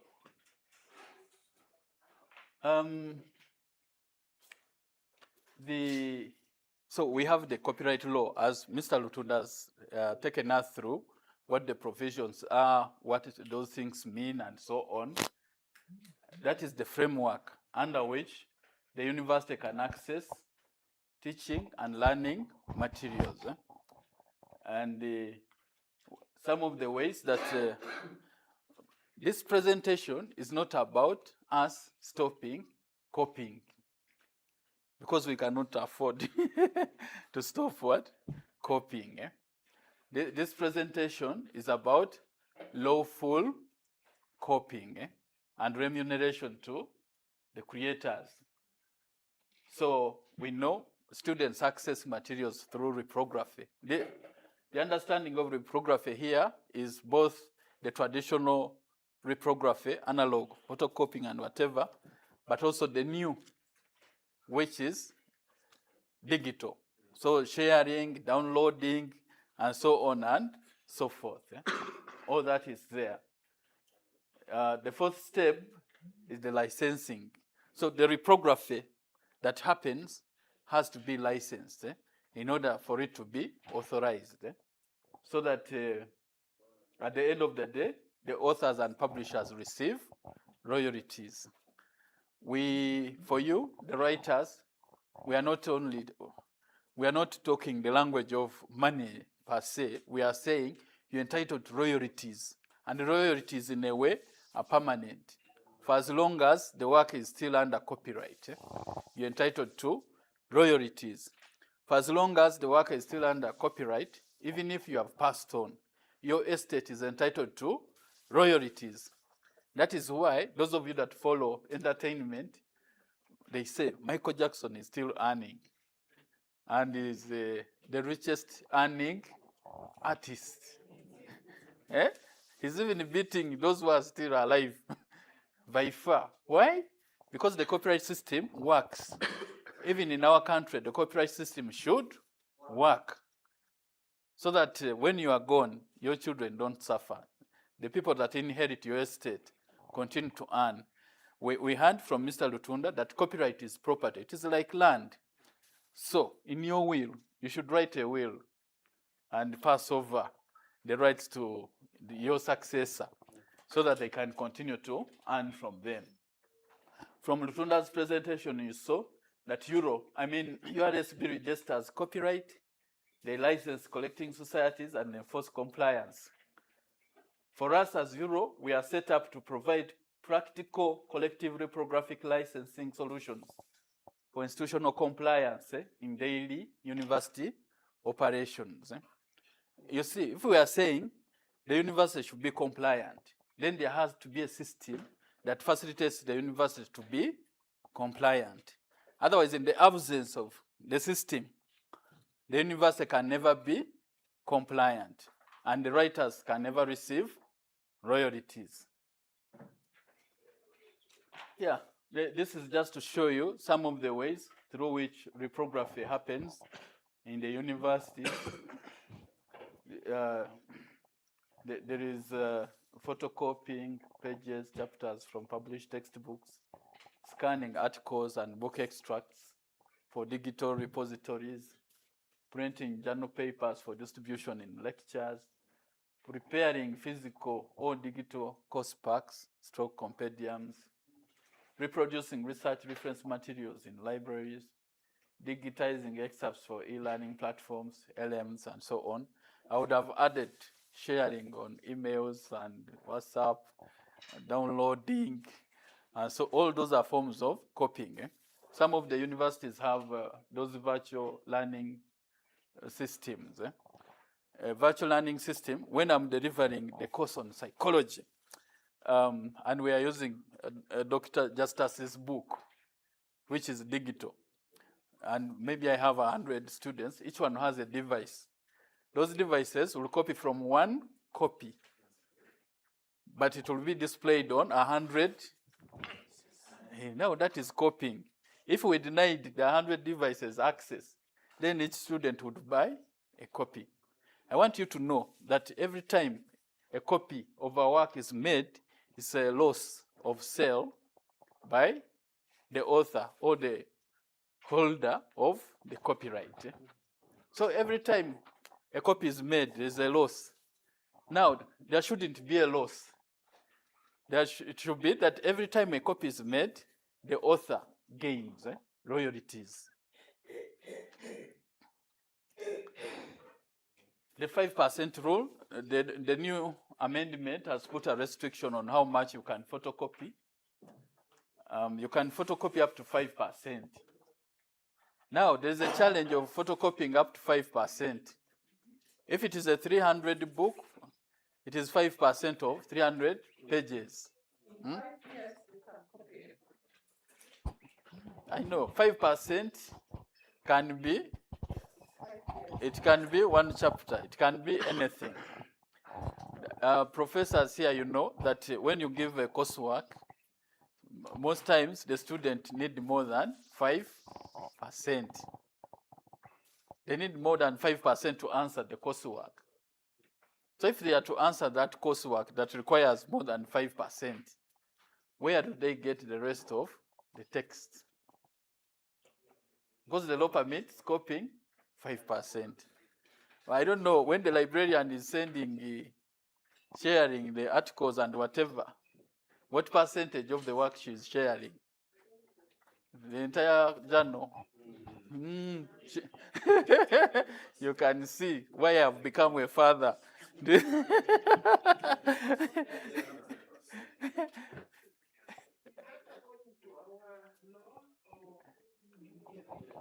It is the 5% is the limit according to the law.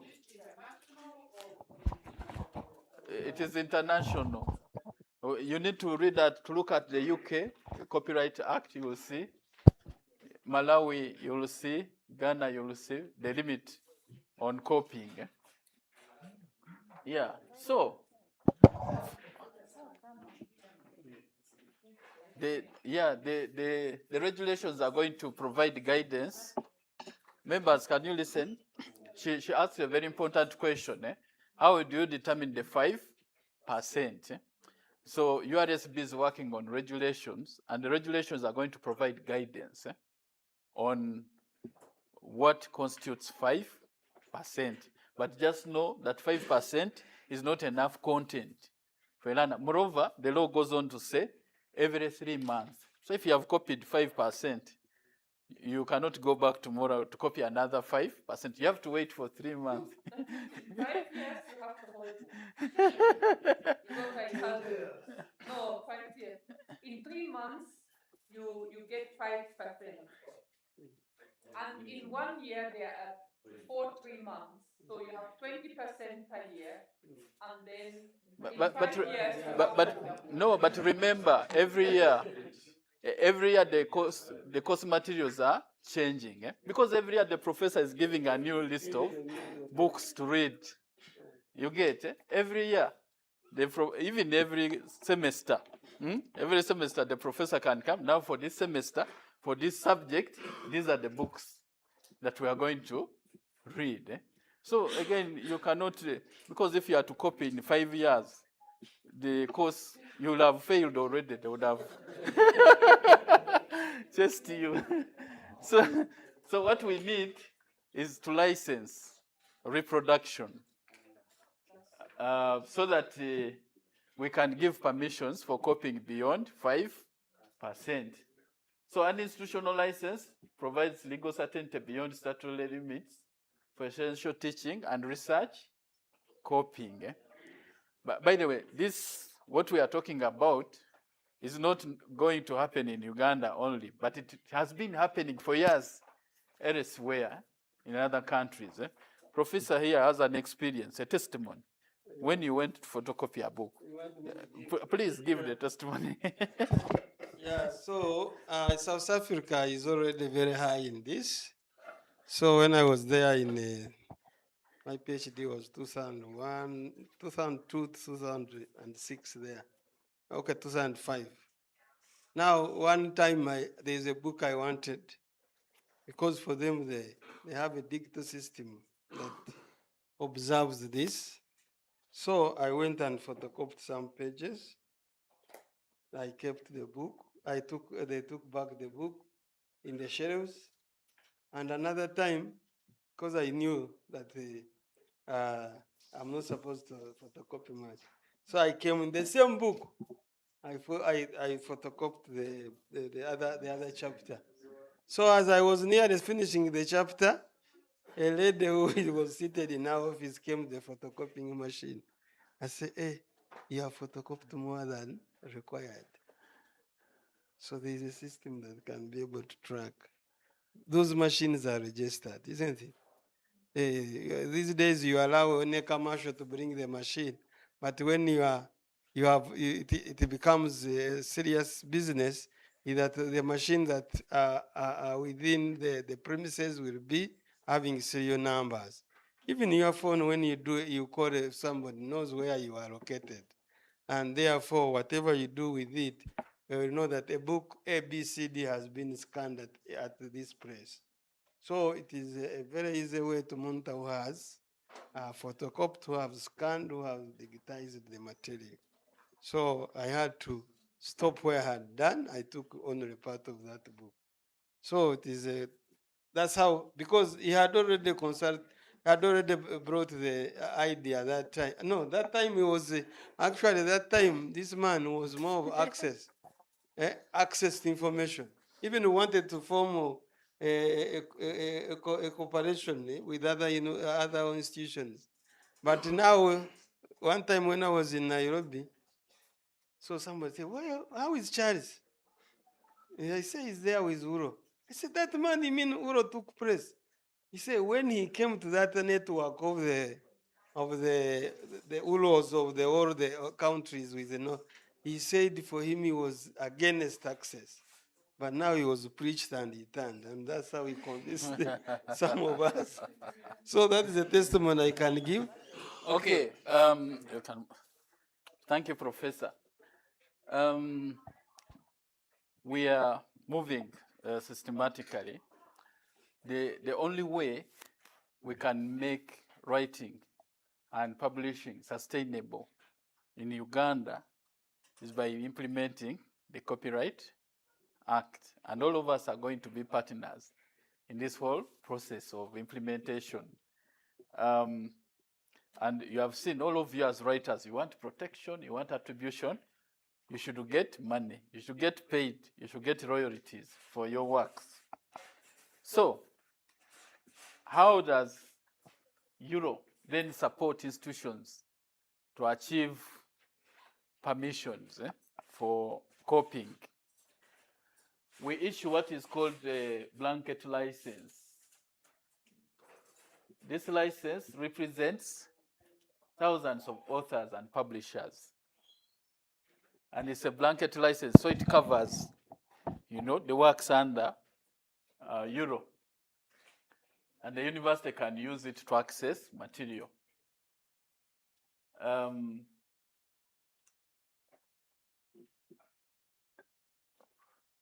many of you are writers? Just have written, just by show of hands. Okay, because I want to ask you some questions. Sir, how would it be like? No, let me start with the librarian.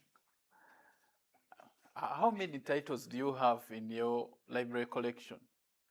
Titles of books? Do you know?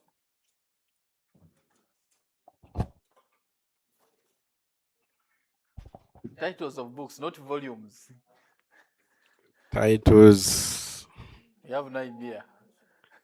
The number of titles, surely I have no idea, but I have number of copies. He has no idea of how many titles his library holds. Because if he had an idea, I was going to ask him how many journal articles. Because each journal article has its author or authors. And whatever, but you can see where I'm going, where I'm headed. That for, imagine a situation where, let's assign you 1,000 titles.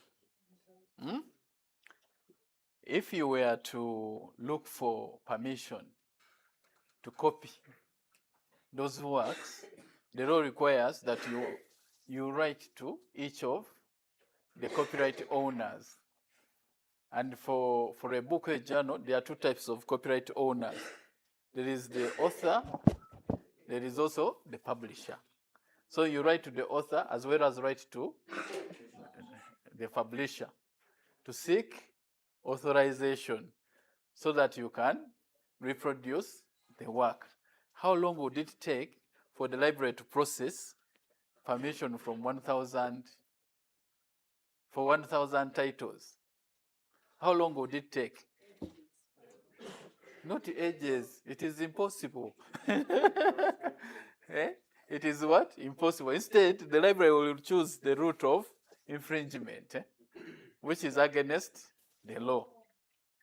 So, this blanket license solves that challenge. It resolves it completely. Now, let's look at it from the angle of the writer. Sir, what book have you published?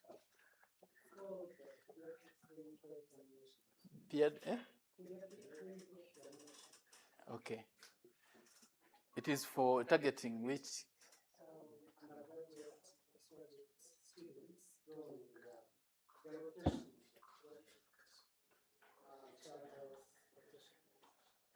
How many students in the master are studying pediatrics? Yeah, it's about 200. Oh, yes. About, I think, the two classes, like your classes, how many? Like your whole of your class? Like all of them. Yeah, about 200. About 200 every year. Yeah. How many are at Guru University? I think around the same, yes. Eh? Yeah. Almost the same number. Yeah. How many at Makerere? I think twice. Yeah. Okay, where else is this subject studied? KU. How many at KIU? Around 600. Around 600. You see how the numbers are growing. Eh? If you were to sell,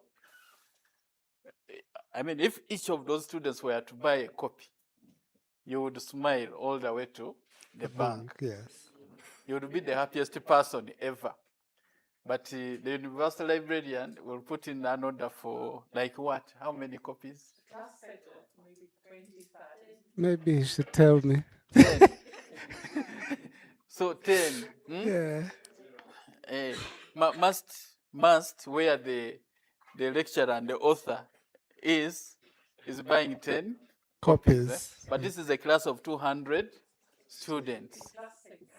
So 10 copies, 200 students.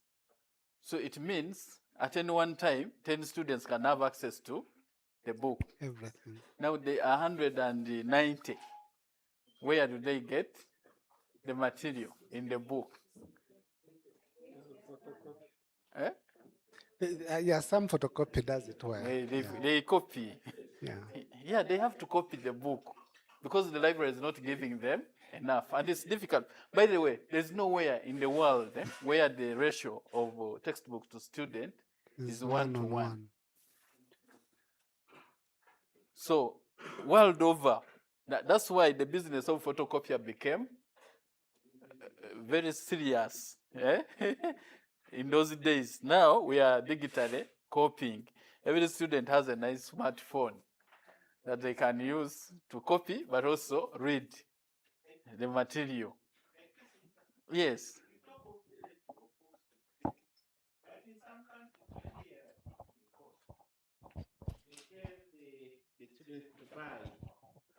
Those textbooks, and they nearly all buy. Yeah, but the students will not buy all the books recommended by the lecturers for a particular. In fact, they do. Like in America, that's what they do. How much is a medical book?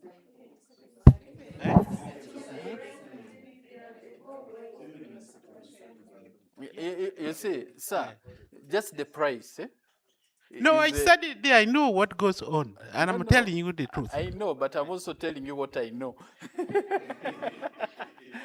But listen, for the case of Uganda, it's impossible because she's saying a medical book ranges between 300,000 to even $1 million.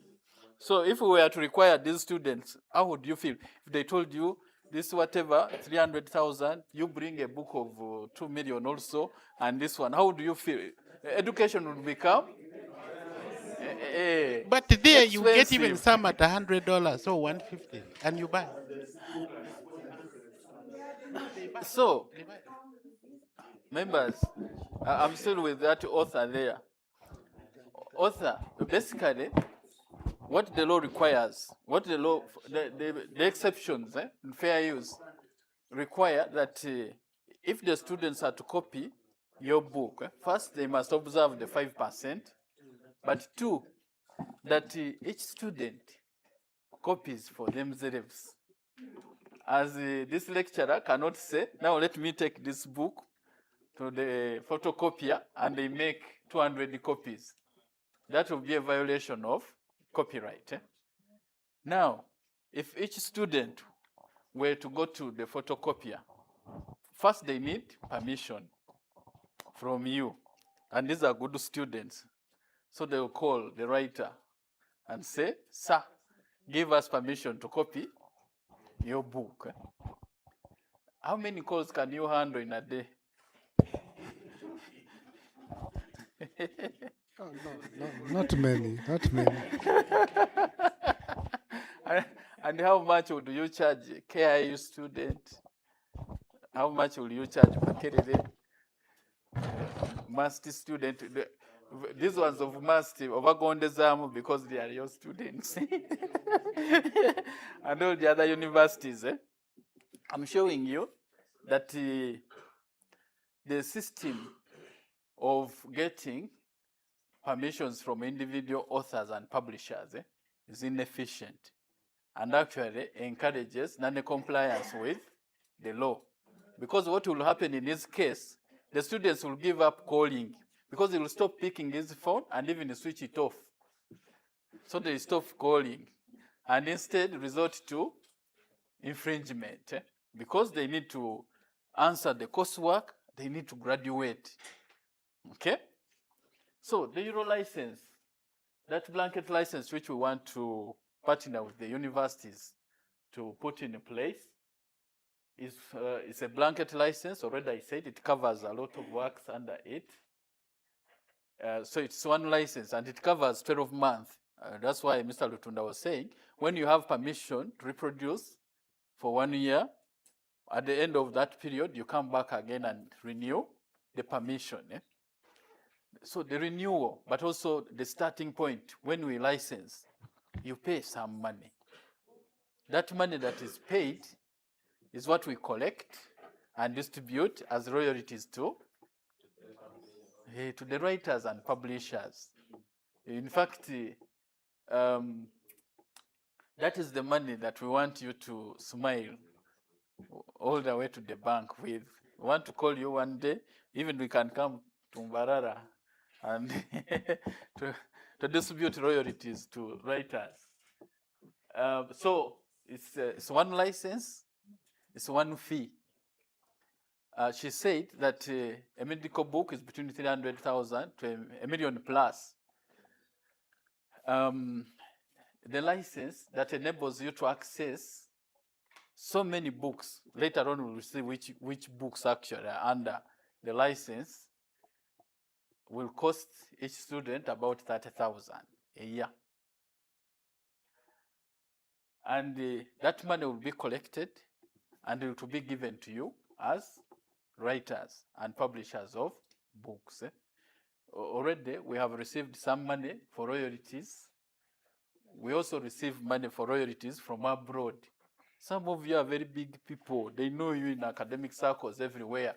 And professors at Harvard, Cambridge, and all these other universities recommend your articles and works as reading on the reading lists for particular classes.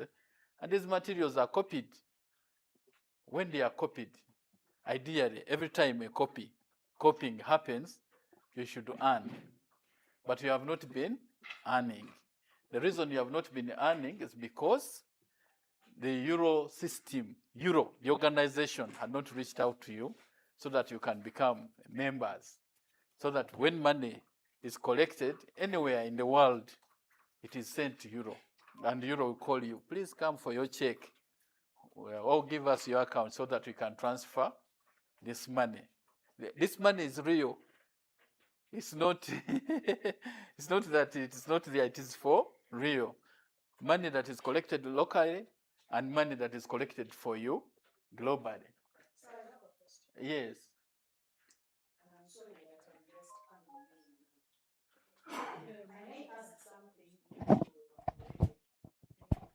Listening into all these benefits, maybe they are potential benefits. I don't know whether they are real or foreseeable benefits. And my head tells me that each time there is looming benefit, there is also looming risks. And I'm not hearing you talking about, I've not heard you talk about that.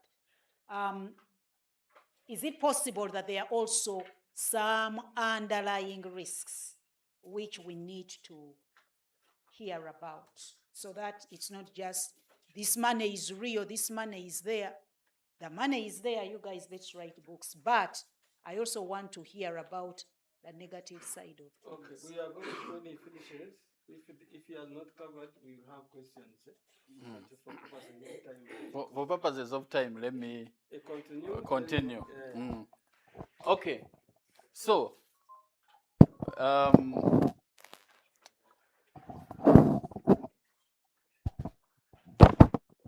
so the kind of works that URRO manages, we call it a repertoire. It's a collection of rights, works, and everything. So URRO provides collective management. There are rights that you can manage individually. For instance, you can negotiate with a publisher to be the one responsible for publishing your works. That's a right you can administer. If somebody wants a derivative work, like a translation and so on, they can approach you and say, we want to translate your work into Chinese. So you give them the permission individually. But there are rights that you cannot manage individually. For instance, the example I gave of him receiving 50 calls, 100 calls, 1,000 calls, it is impossible for him to execute those rights. So such rights that are really for the mass market as rights, such rights you are assigned to URRO. Such rights, if you're a musician, you are assigned to UPRS or the other society if you are audiovisual.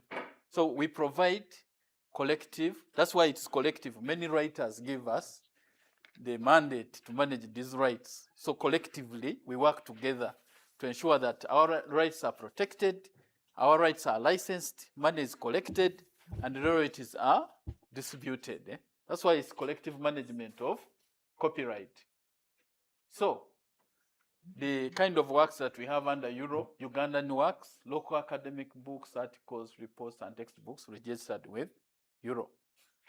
Mandated works, works represented through direct author and publisher mandate agreements. So a mandate is a permission. It is authorization. Later on, you'll see how that works.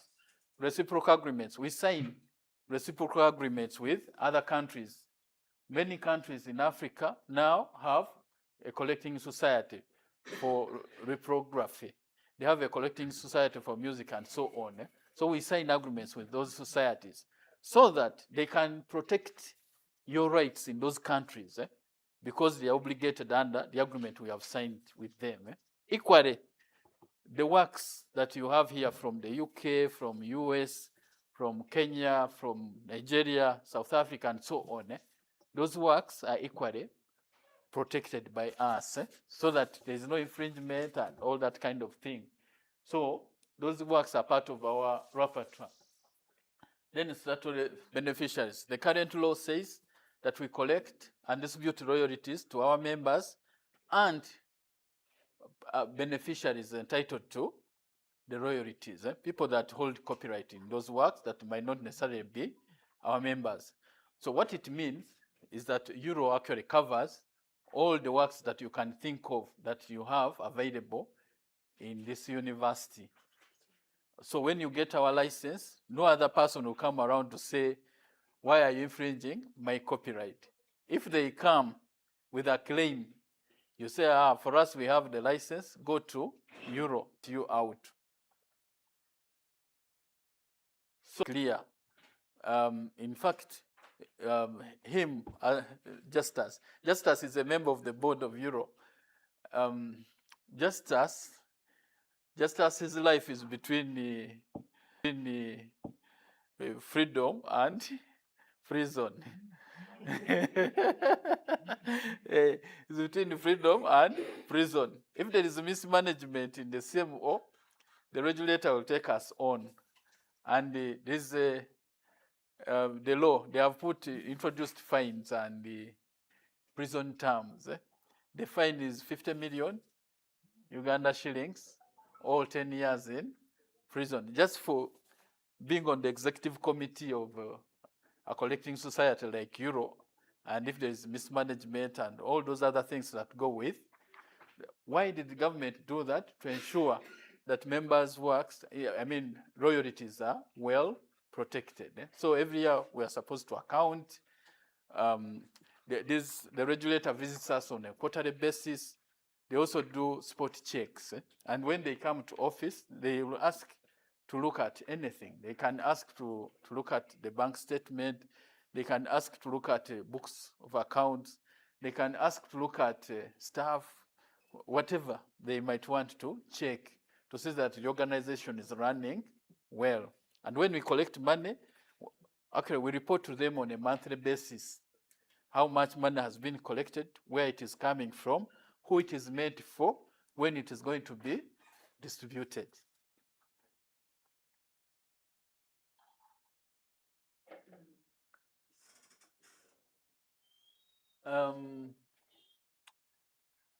Yeah, already I talked about some of you that have published works that are read internationally and are used everywhere.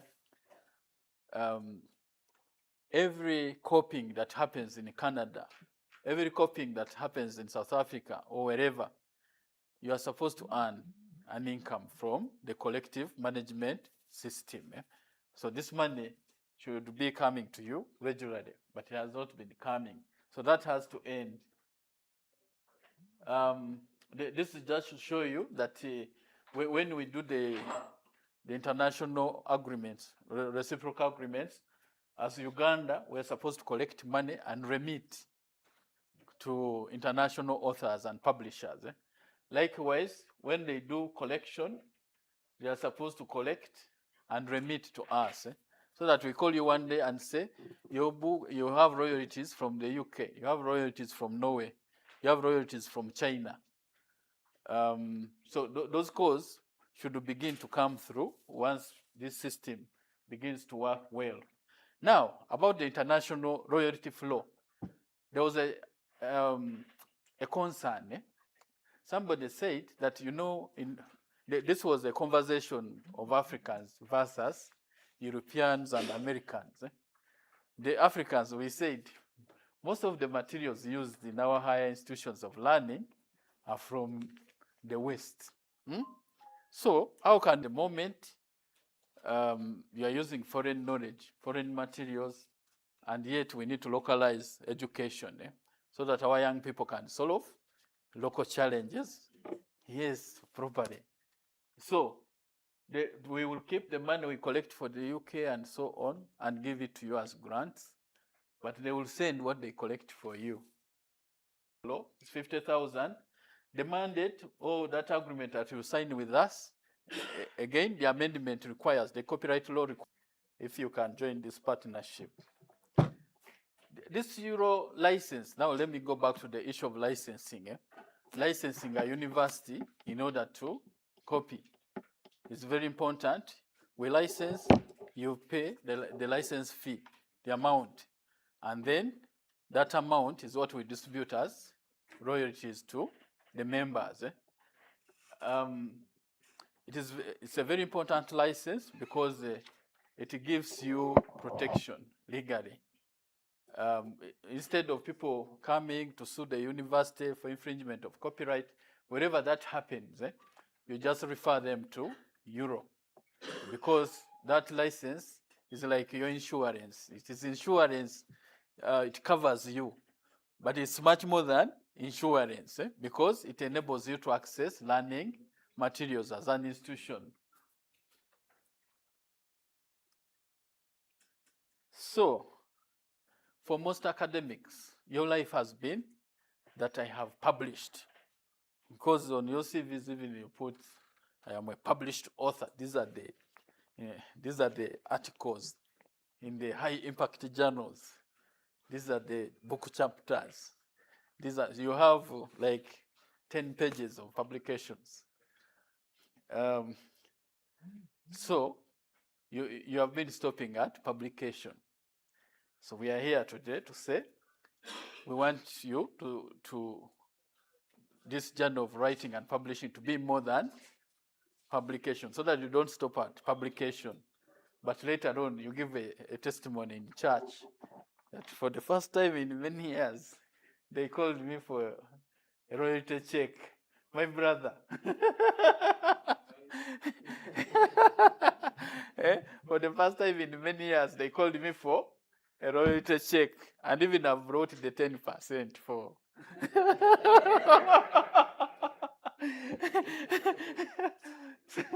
So copyright should not end with publication. It should continue to create value when the work is lawfully used. You can see that legal compliance creates money for the writers and publishers. So we would like to encourage legal compliance. We have this is a big problem of piracy. In the literary world, we classify piracy into two. We have what we call secondary piracy. Secondary piracy is what I've been talking about. It's copying without authorization. So what the university librarian does when she sends you the digital copies of materials, she's doing secondary piracy.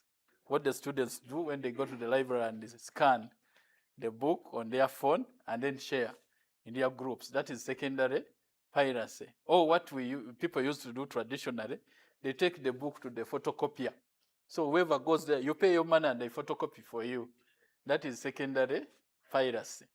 But there's also the problem of primary piracy. Primary piracy is where we get this book and they take it to NASA Road to produce exactly the same book.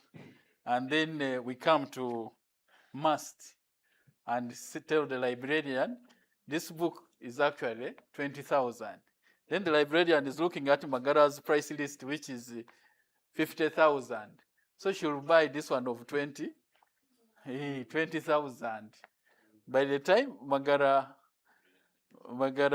by the time he realizes the marketer, somebody else has taken over the market. But by the way, Magara will be hugely popular across the country. Every university goes to introduces himself. I'm Professor Magara. Yeah, I have read your book. Thank you for writing such a nice book. Yeah, I've read your book. Thank you for writing such a nice one. Then Magara is wondering, how can I be so hugely popular? Everybody has read my book, but my pocket. Yeah? But my pocket, there is nothing. That is primary piracy. But also, secondary piracy can lead to that. Everybody has read your articles. Everybody has read your books. They copied. And you never got a return. So that's what we want to stop. So primary piracy, we introduced a hologram. A hologram is a sticker that is fixed on a book.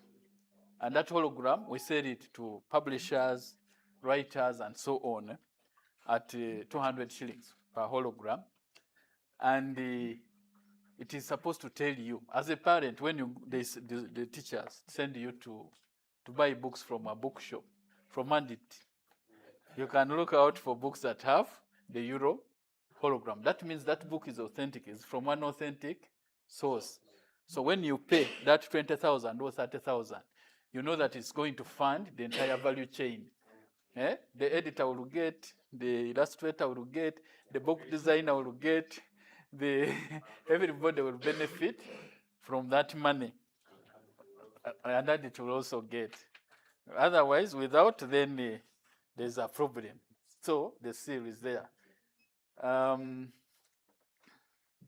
So we want to build a copyright compliant university. And these are some of the things that should be there. If your IP policy does not comprehensively cover copyright, then you need to relook at it so that copyright is covered.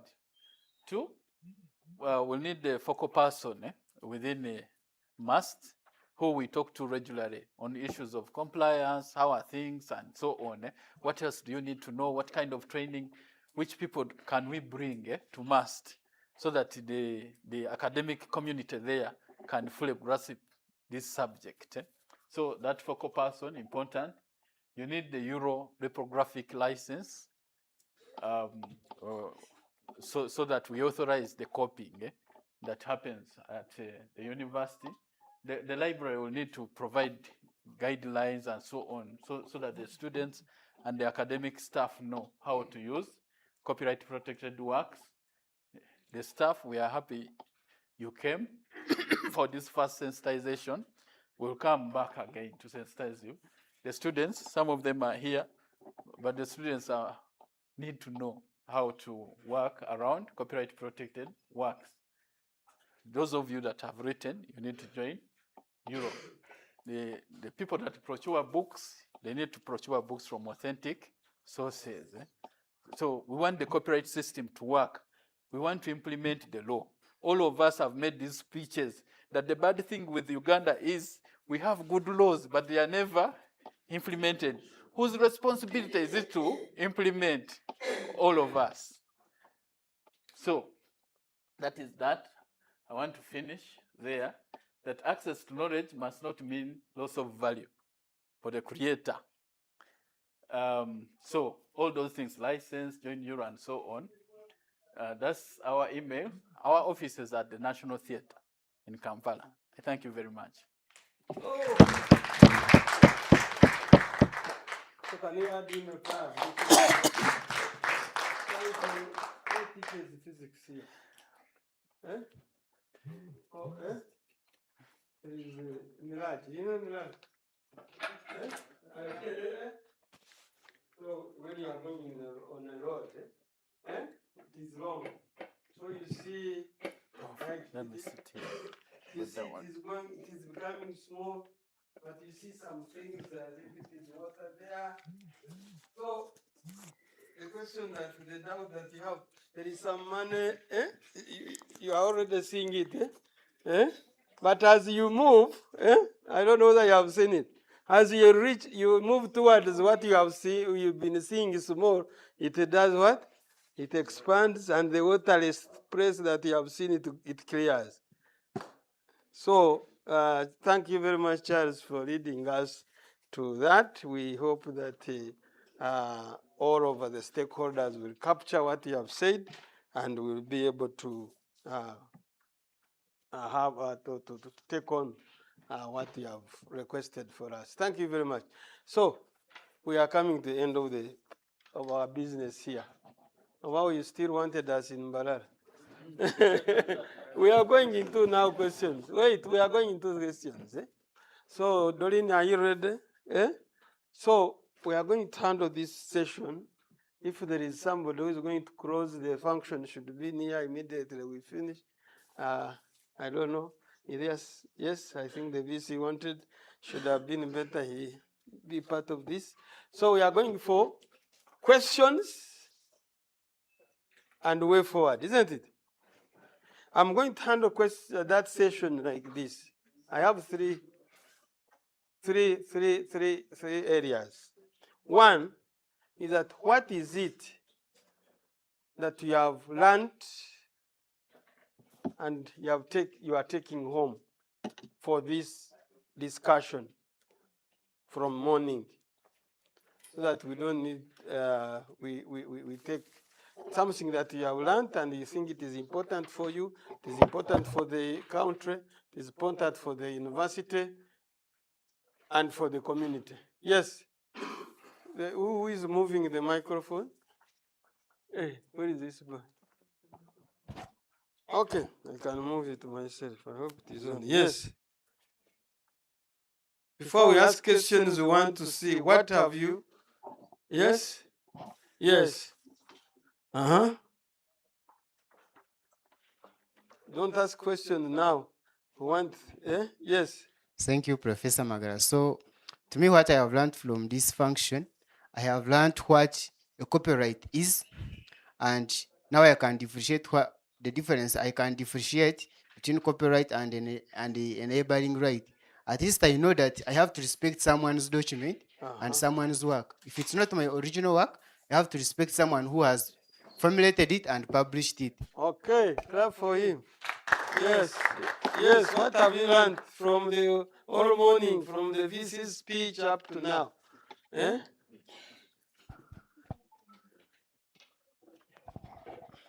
Thank you. First of all, I have to appreciate the speakers. We have learned a lot from you.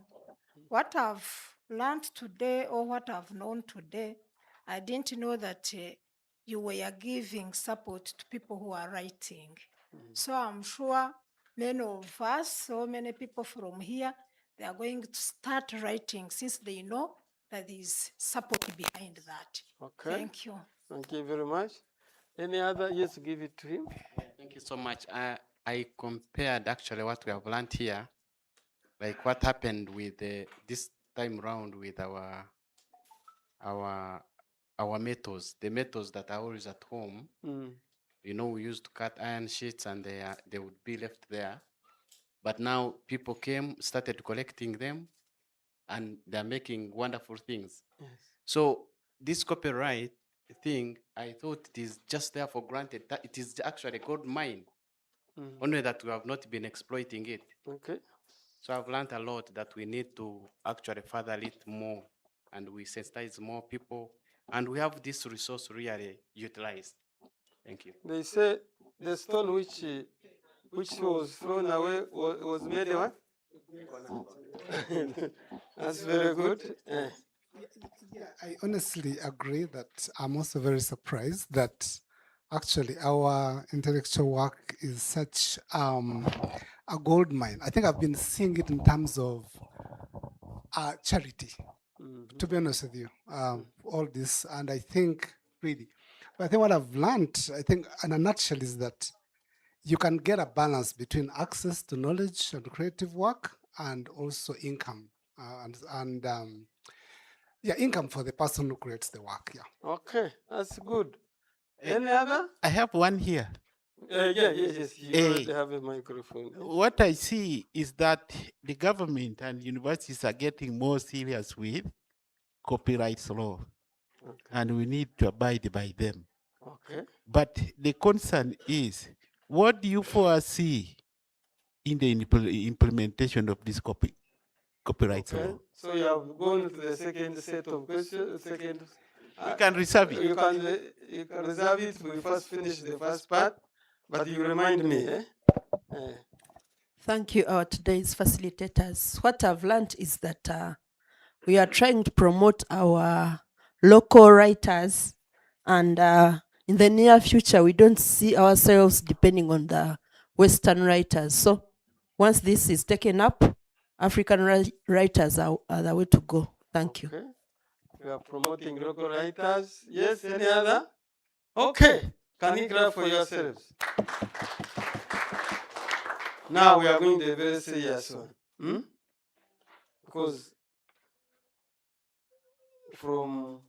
we'll start with, she had already a question which I promised that she's going to ask earlier.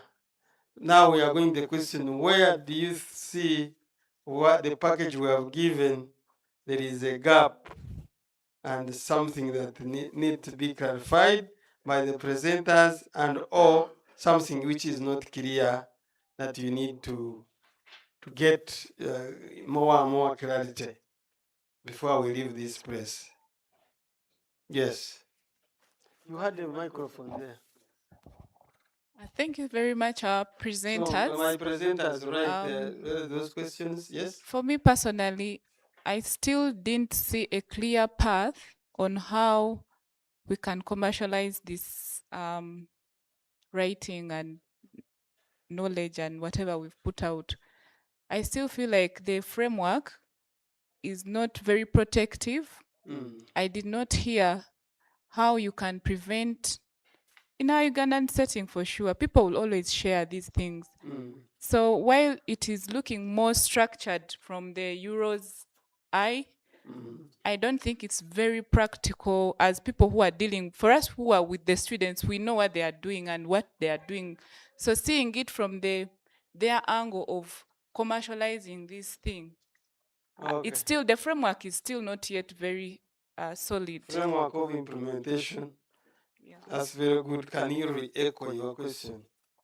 Yeah.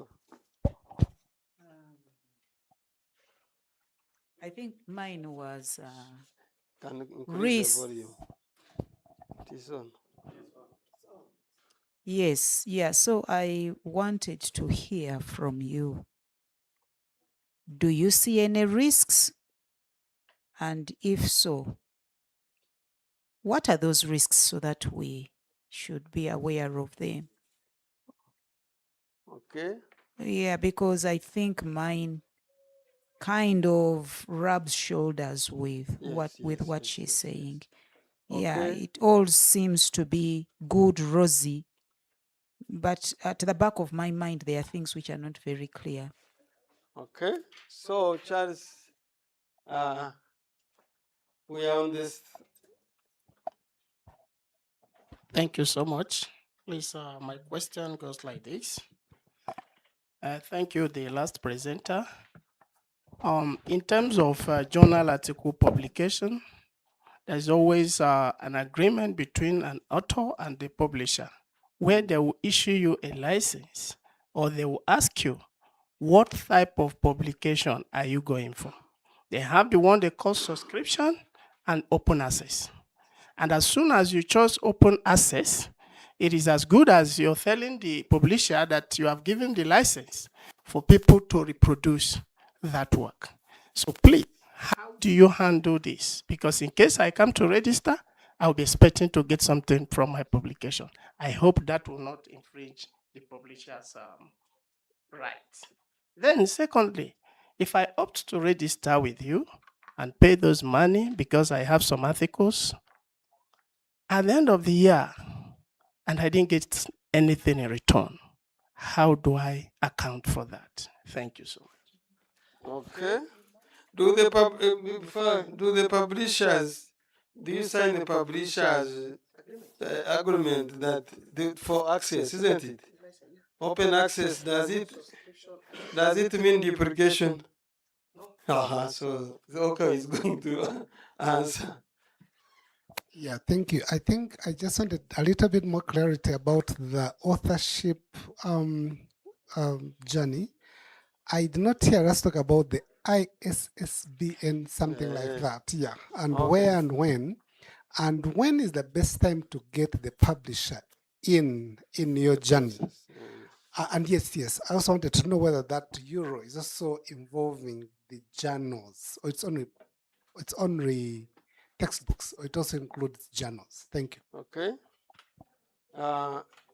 Okay, you reminded me because now I'm not writing. That question comes to me. Yes. Thank you, members. Mine is basically on the library part of it. Before, we've been subscribing to different databases to access different reading materials. Now that you are coming on board, are you taking part of that work, or we shall pay the license and at the same time subscribe for the contents? Then another question is the content. The content you give to different institutions. Will you be able to give or cover all the disciplines in different institutions or libraries that will subscribe to you? Thank you. Yes, Charles, you have written that. There is also Rutunda about copyright issues. Yes, good afternoon. So my question is, I don't know if I'm in the shoes to ask it, but it's for the writers that are already here and their work is already out. Like, for example, the doctor, the students already have his work in folders. Yes, when this person signs with URRO, is it what's going to happen to the initial work? Is it only, the signing is only, and the copyright is going to cover for the new work he's producing with the association? And if then what happens to the one he had before that has been already out? What are you going to do about that? Okay, both of them will answer. Okay. Both of them will answer. There is what he talked about, having a right to withdraw what they have put out. You have that right to withdraw it. But I'm not the right person. They will be able to answer. Yes, you also have a question. I don't know if it was already asked, but I was looking at the proposal that each student is supposed to contribute or pay 30,000. And I'm looking at who will fund that, and will it be the student, part of student tuition? How do we have this actually implemented? That's one thing I was thinking about. But also there are other things that came in, but when he concluded with how the licensing will be a blanket and how it works, I think we are yet to look into details of really how this will be actualized in our setting. So with these questions, I think I first allow you to answer them, and then the last question is that what is the way forward? What do you recommend? Hey, your question, can you remind it?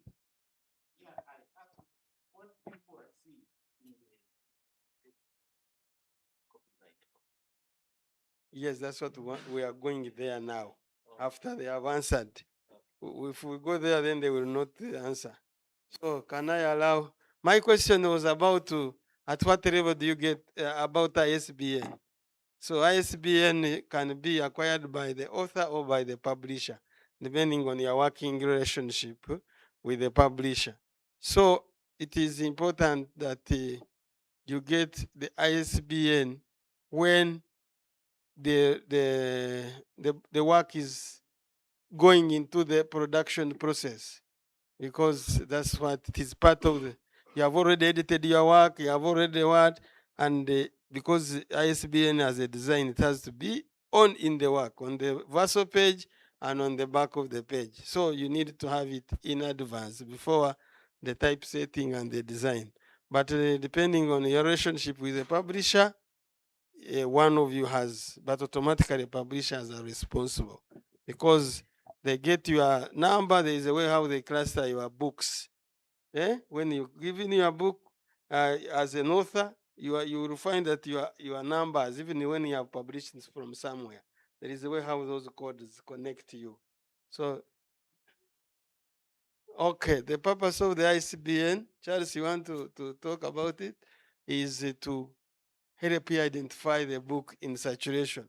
When the look is ordering the book, he doesn't need to write even your name.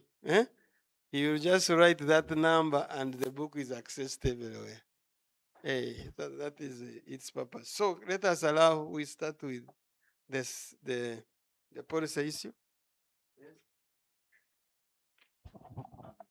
I think, yes, this is to do with the implementation framework.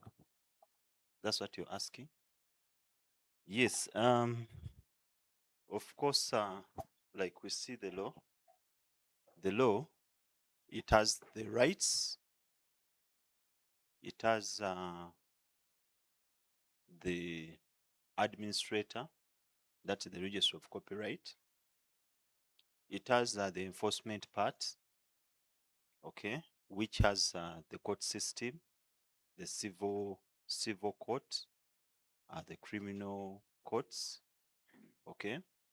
It has also the collecting societies. They are also part of the implementation framework of the law. We do also have the inspectors, whom the Register of Copyright appoints, and they are stationed.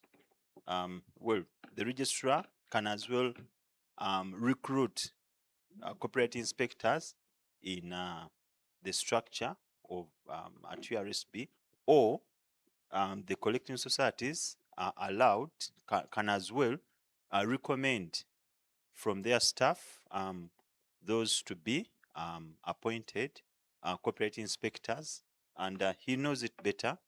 They have been doing it before, until when as well we had to put a halt on their work, but the inspectors are there, and this time around we are coming back strong with stringent rules to regulate those inspectors. But those people, I think, they are the ones who are always out in the field. They are field officers to ensure the implementation of this law.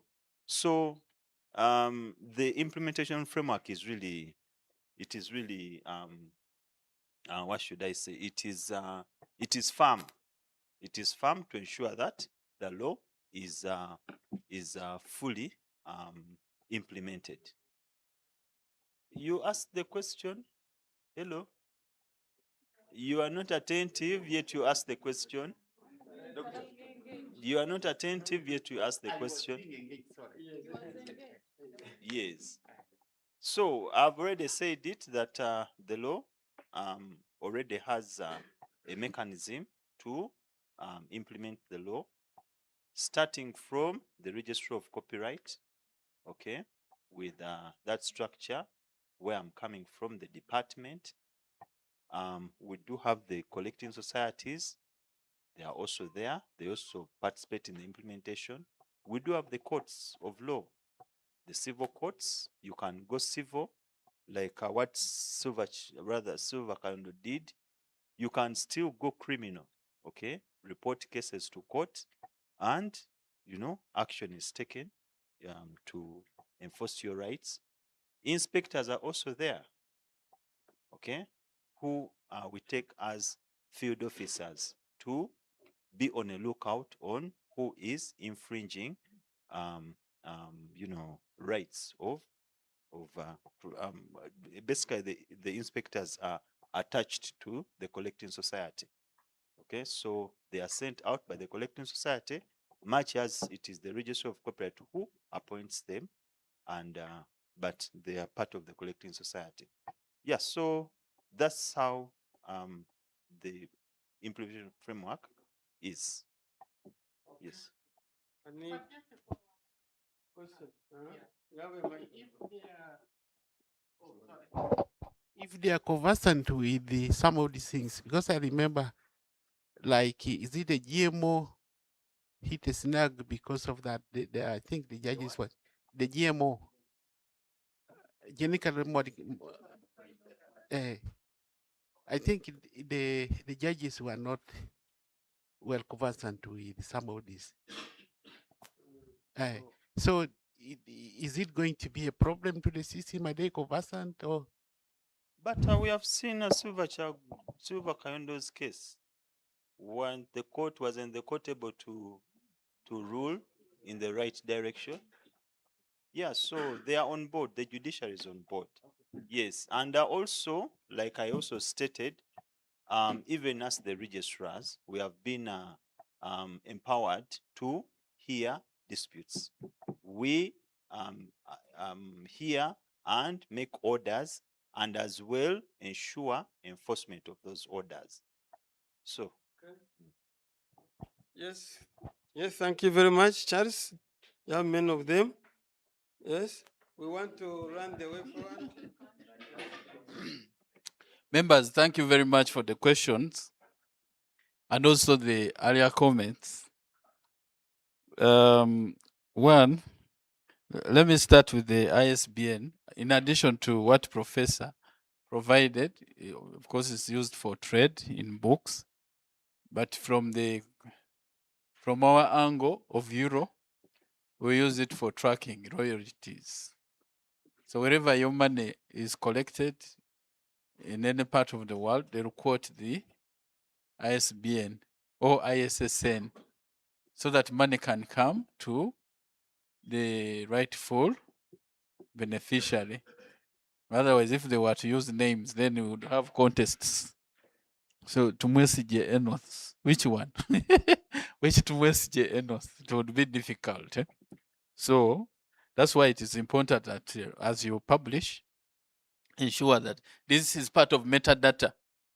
Although Professor is reminding me about time, but let me share this, that in the music industry, metadata has been a serious problem to the extent that money collected for musicians from abroad is very difficult to distribute, because when they are feeding the databases, you'll probably not have the performer there, but the other rights holders are absent. The songwriter, the producer, and all those are entitled to remuneration. So in the Society for Music, they've been working on streamlining the metadata so that royalties are not lost anywhere. And that's part of the risk, the question of risk that she asked. If we don't have your complete metadata, it becomes a problem. If you declare to us that you are the only author of a particular article or a particular title, that's what will be available in our database. And yet you were co-authors. So it means the other person is left out, maybe until they learn that you started to receive some money and also come to us to say, actually, I was a co-author. Then we can capture their what?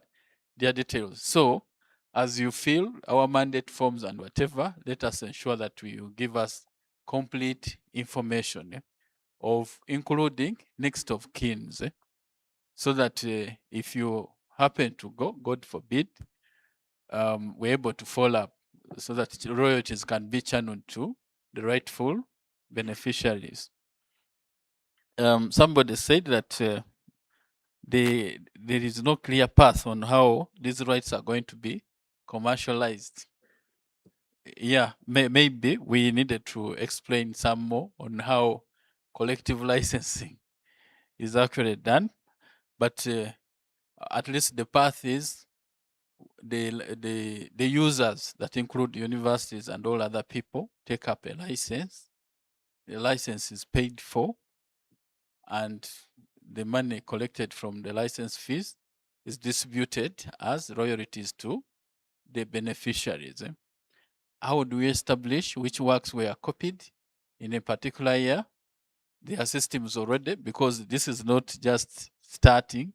In other places, it has been in existence for many years, and they have evolved systems of tracking usage. One way is the technology solution.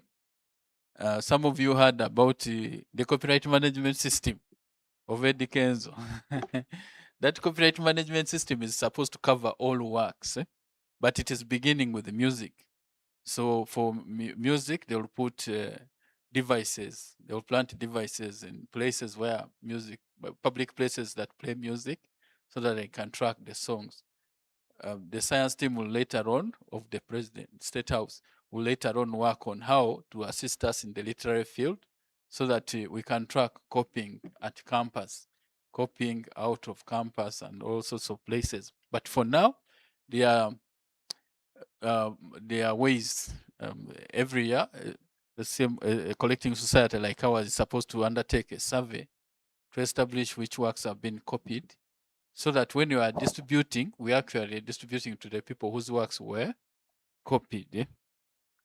Yeah, so that's the framework. I know at this point it might be a bit hard to get, but over time we'll get to understand it more. Yeah, the risks have answered part of the risks, but if you people don't become members of URRO, that is a risk, because then we cannot effectively represent every writer in Uganda in our negotiations with the users of works.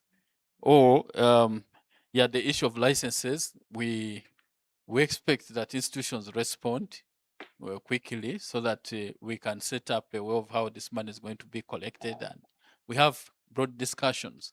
We actually have a thick document like this, that is the license agreement, that administrators are supposed to look at, study, and ask questions, so that we can clarify on the provisions within that agreement. So we'll be sharing that agreement with the MAST, so that your legal team and the administrators look at it, and if there are any issues that we need to sort out, we sort them out, and then be able to sign that agreement. The issue of open access, at the beginning of the presentation, I made a disclaimer. I said this presentation is not about open access. We, world over, reproduction rights organizations don't collect remuneration for writers who have published open access. So open access writers are not part of this. This is not to discourage you from open access. Please continue, but also put some works under full copyright protection, so that you can be a beneficiary of the law that the government is promoting. If you don't get any return and yet you have been our member, there are two things. Either we have not worked so hard as an organization, in which case you need to push us every time so that we work and get this money, or your work is not in circulation. And that squarely follows on you. The platforms, the publishing platforms that you choose should be good platforms that get your work out there, because your work needs to be out there for it to be copied, so that remuneration can be collected for you. So the failure in that respect is on either you or us as an organization. When is okay? That was for Professor, though he forgot to answer it. Then there was the issue of the works. We are not bringing actual works. URRO is not subscribing to e-resources. We are not getting books from the publishers to bring them, or journals from wherever to bring them to the education institutions. No. What URRO is doing, we are regulating, in a way regulating the right of reproduction. So what we are saying, the university is intangible. The right of reproduction, meaning digital copying, scanning, and so on. So you already have the works and more. You'll be buying more, but you need, as we know, you need to copy these works in order for the learners to access learning content. We know that the copying that has been happening has been unauthorized. So the purpose of the URRO license is to authorize copying. So we're just dealing with one simple right called the right of reproduction. We are not buying materials and distributing. That is a different right of distribution, which is reserved for the publishers and the people that do that kind of work. Our right, we're only dealing with one right, the right of reproduction. The other rights we don't touch, because otherwise our members would be up in arms against us. For the works already out, that question, what will happen to them? Actually, all the works are already, most of the works are already out. Yes, because the works in the library are already out. The works in the hands of the students are already out. So all that we are doing, we are not recording those works, no. We are saying the copying of those works needs to be authorized. And we have a starting point. So when we have signed the agreement, say with the university on copying that license that will give, then even if in the past copying has been unauthorized, at least we'll have a starting point where compliance begins to take shape. And I think over the years, we'll develop that culture of compliance. And every time and every year, the users of works, including universities, will seek out these licenses. So we are not recalling these works. We only want to start from somewhere to be compliant. Yeah, the tariff, the tariff, the money that each student is supposed to pay. By the way, when the student pays, that fee covers lecturers. It also covers researchers. It covers people that are associated with the university. It covers distance, whatever learning, the different things that the university does where copying of protected works happens. So there are two models for raising that money. I know some libraries have been, some university libraries have been very worried about this money because they said, the universities will decide to cut our budgets so that they can pay this license. But we can learn best practice from elsewhere. In some countries, the government itself came in and they said, for us, we shall cover this cost. So the government every year budgets for license fees. But in many countries, and which is the model that works everywhere, this fee is part of the functional fees that the student pays every year. And I believe in this university, you also charge functional fees, and it's a fee paid once in a year. Then we wait for the subsequent year. And once it is paid, then the students are able to access the materials without any barrier. How to actualize. So the actualization, part of actualization is what we are doing today, bringing you on board so that you have an understanding of what the copyright law is about, what implementation means for the university, but also for you as creators.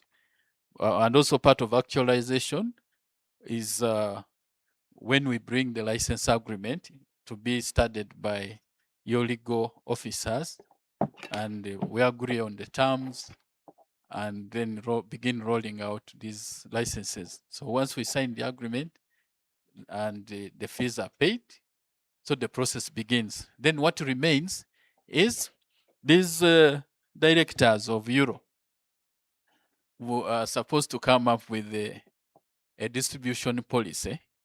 How is the money that is going to be collected going to be distributed? There are international guidelines, again, by WIPO, the World Intellectual Property Organization, on how to go about this. And we will study them, come up with a policy. Those of you that will be members of URRO, you will vote on this policy at the annual general meeting. And once you have passed it, then that's how we distribute the money. So again, that is part of actualization. The actualization that I really want to see is when we call you and we give you your checks. Then all of you will know that this system works. But for now, I can only tell you that it works.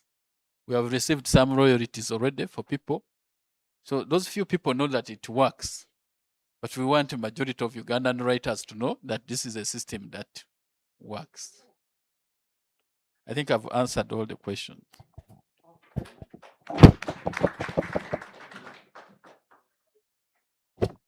Okay, so that is the question and answer session has ended. So what would you recommend that can be done from the gaps that you have seen, the good thing that you have seen? What would be the way forward? Doreen, now you have to write those because we need them. Recommendations, way forward, suggestions.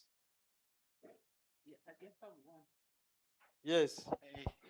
Thank you, Professor. Mm. I see as if even the university top leadership needs to be engaged. For example, the deans. Okay. So we engage more of the university leadership. We took about 30 minutes talking to your VC. That's why he was. Yeah, but I don't see the deans around. And the deans have to Heads be of engaged. departments and so on. For what? Why? On copy. Why? What have you missed? What have they missed that they have not got from you? You think all of them know this? Yeah, but you can go and tell them. Okay, there is more engagement. We'll see what. Yes? Okay, maybe. Thank you very much, facilitators. On the way forward, I have these two options. Yes. On either the government can step in to pay, Okay. or the universities or students will pay for that. Maybe those two models. When as you design the policy for sharing, maybe explore those two. That is very clear. Thank you very much. So the government comes in, all the students and all university pays. Hello. Yes. Thank you very much. for the good work you have done today. For me, I think if it is incorporated into the daily life of academicians, then it will help us. Because I come here in the university, I study, I publish, but I don't know where my work will even end up.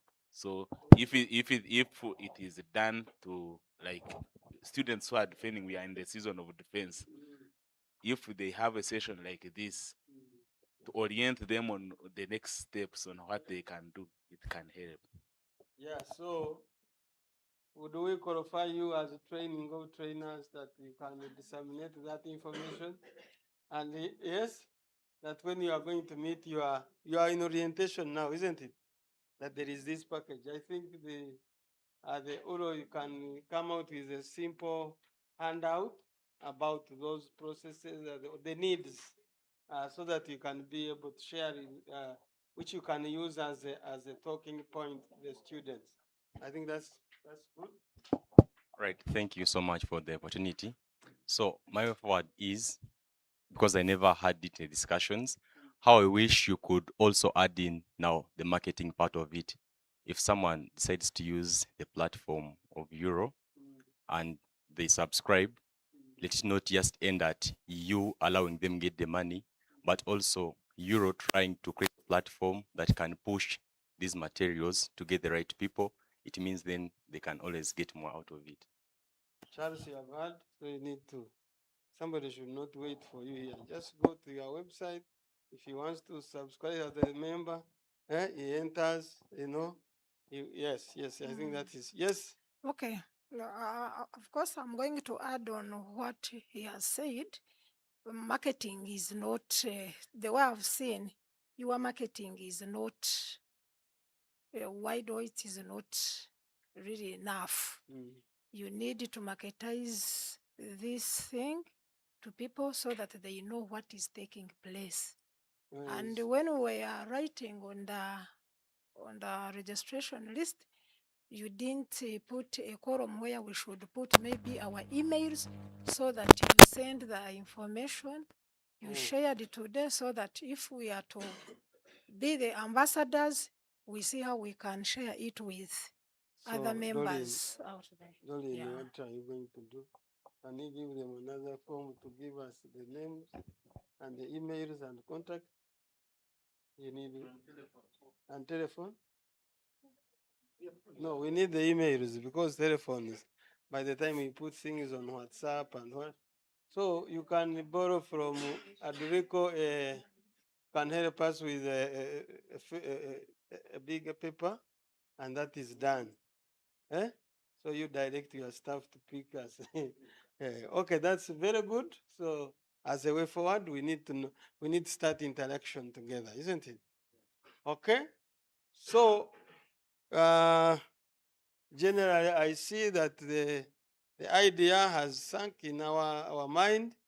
We are seeing where we are going, and if those issues which you have raised are addressed, we are able to go with these copyright issues and address it in Uganda. Okay? So with this, I want to thank you very much for listening to us.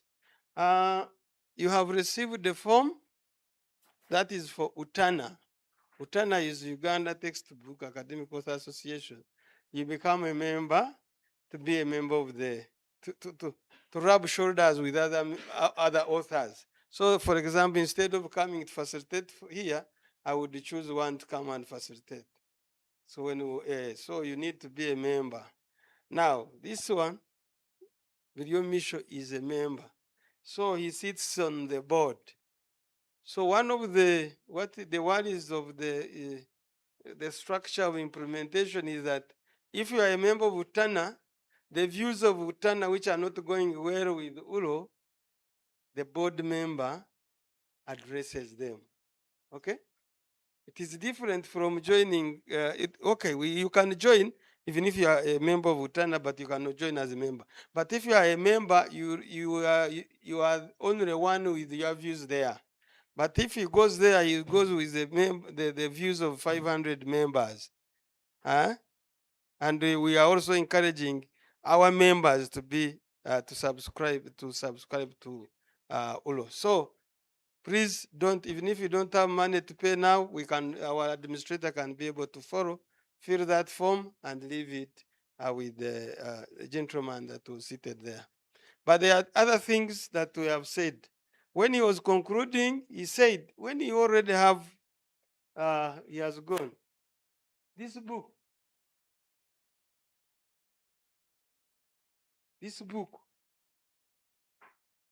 somebody can steal it completely from you. At least they are stealing it to do what? To read. But somebody can own this book even with his name, isn't it? If he has not registered it to get a certificate about its existence with Uganda Registration Service Bureau. Are you getting me? So the second registration you need to do is to ensure that you register, you get the copyright certificate for all the materials. And I think maybe you can clarify more. If you have around 10 materials of the same, you can put them on one request for the whole and you get a certificate. So that is now like you have brought the surveyors, they have gone to your land and they have processed and you have got the title of the land. But does not mean that the what do you call it? Squatters or the grand will not come. What are these people who used to graze in Karamoja? They call them what? Or who are in Burisa? The Wahima who took their cows. The Bararo will come into that land, isn't it? To manage those Bararo, they are no longer concerned. Eh? So this one will come and tell them, no, you Mularo, go back to Ankole. For us here, we don't have wrong on what? Cows. So, eh? And then he manages that. Your land is useful. If you come there, he charges. He said, no, you have to pay for you to bring your cows there. That is now the collecting society job. Are you getting me? So he's telling you, as his slide saying, that now for you to be able for the URRO to control that Valaro issue, somebody to use the material beyond the certificate is that you need to be a member. And I think Dolini, Chance, you can clarify that. Or Dolini is going to give you the mandate if you are ready to be assigned those mandates to the URRO, and your works will be monitored and controlled. Okay? So with that, I want to thank you. I'm going to give Bidio Misho, who is a board member, to give closing remarks on the side of our facilitators. And then I will hand over to Adrico to invite the chief guest to close this function. So thank you very much. Can you clap for the facilitators? Can you clap for yourself for being big participants? God bless you.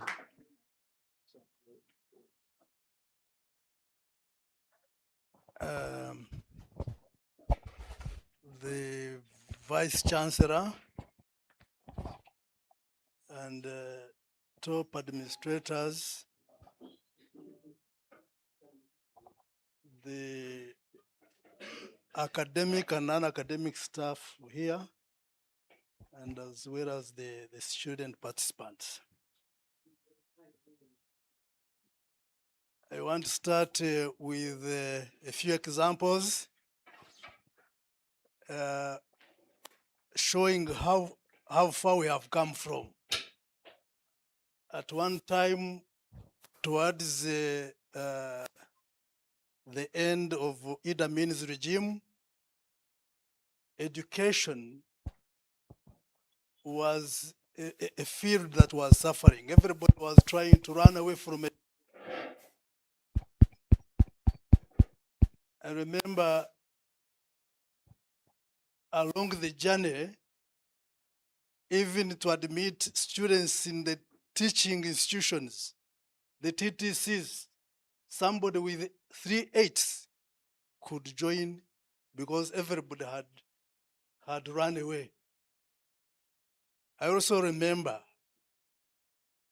when Mbarara University of Science and Technology was being introduced, the president said, I want a university at Mbarara. And the academicians in Makerere were saying, huh, how? It's impossible. I don't know how many of you remember that. The young ones may not be remembering. But it was resisted that there is no way another university can start in Uganda. It's impossible. But over the years, you have seen what has happened. The most recent case is the trade order. I think the trade order has reached Mbarara as well, the city. Is it a good one?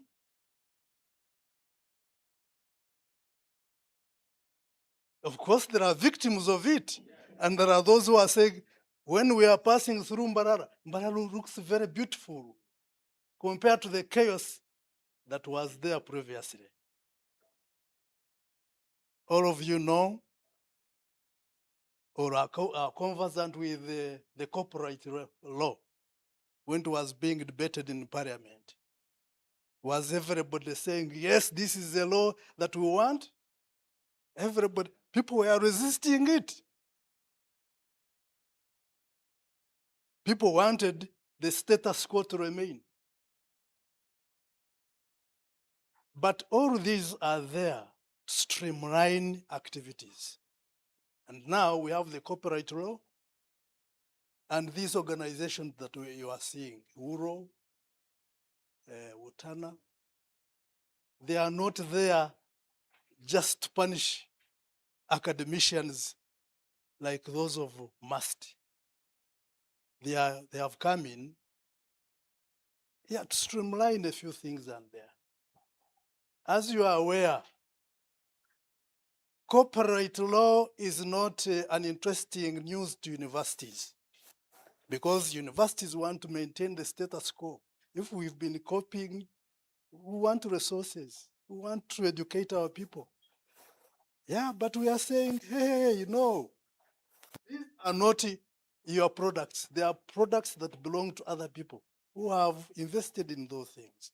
So we are arguing that, yeah, and in accordance with the law, those who have written materials, copyrighted materials, must earn from that investment.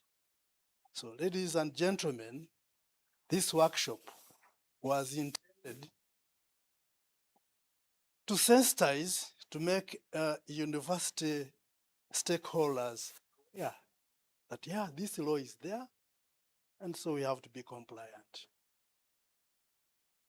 I'm glad we brought in competent people. You'll be telling us, your ambassadors, when we are from here, we shall be hearing it from the corridors, along the streets that, people came and educated us.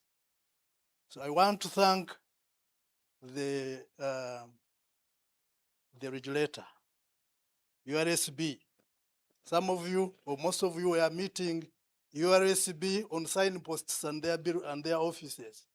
Now we brought them here to interact with you and educate you about the copyright law. It's a good law. I want to thank Professor Magara for sharing and interacting with these stakeholders and sharing whatever insight. And your song, I saw when we were dancing, and I said, oh, why?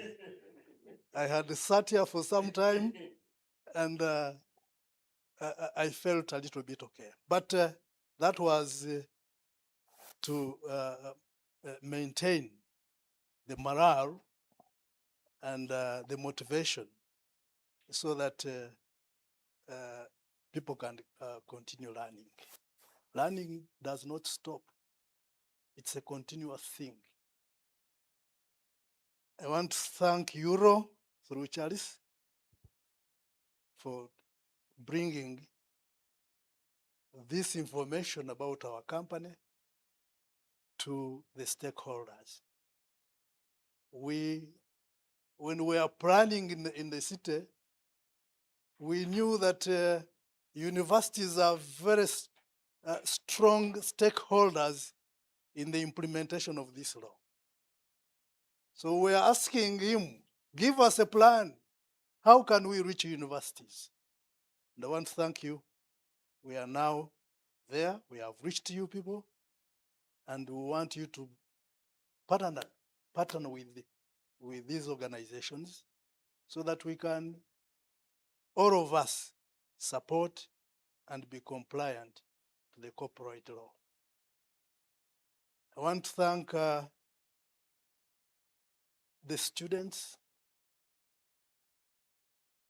I hope you have understood the intentions of these presentations. And you are going to be our ambassadors to your fellow students to tell them that, oh, there is copyright.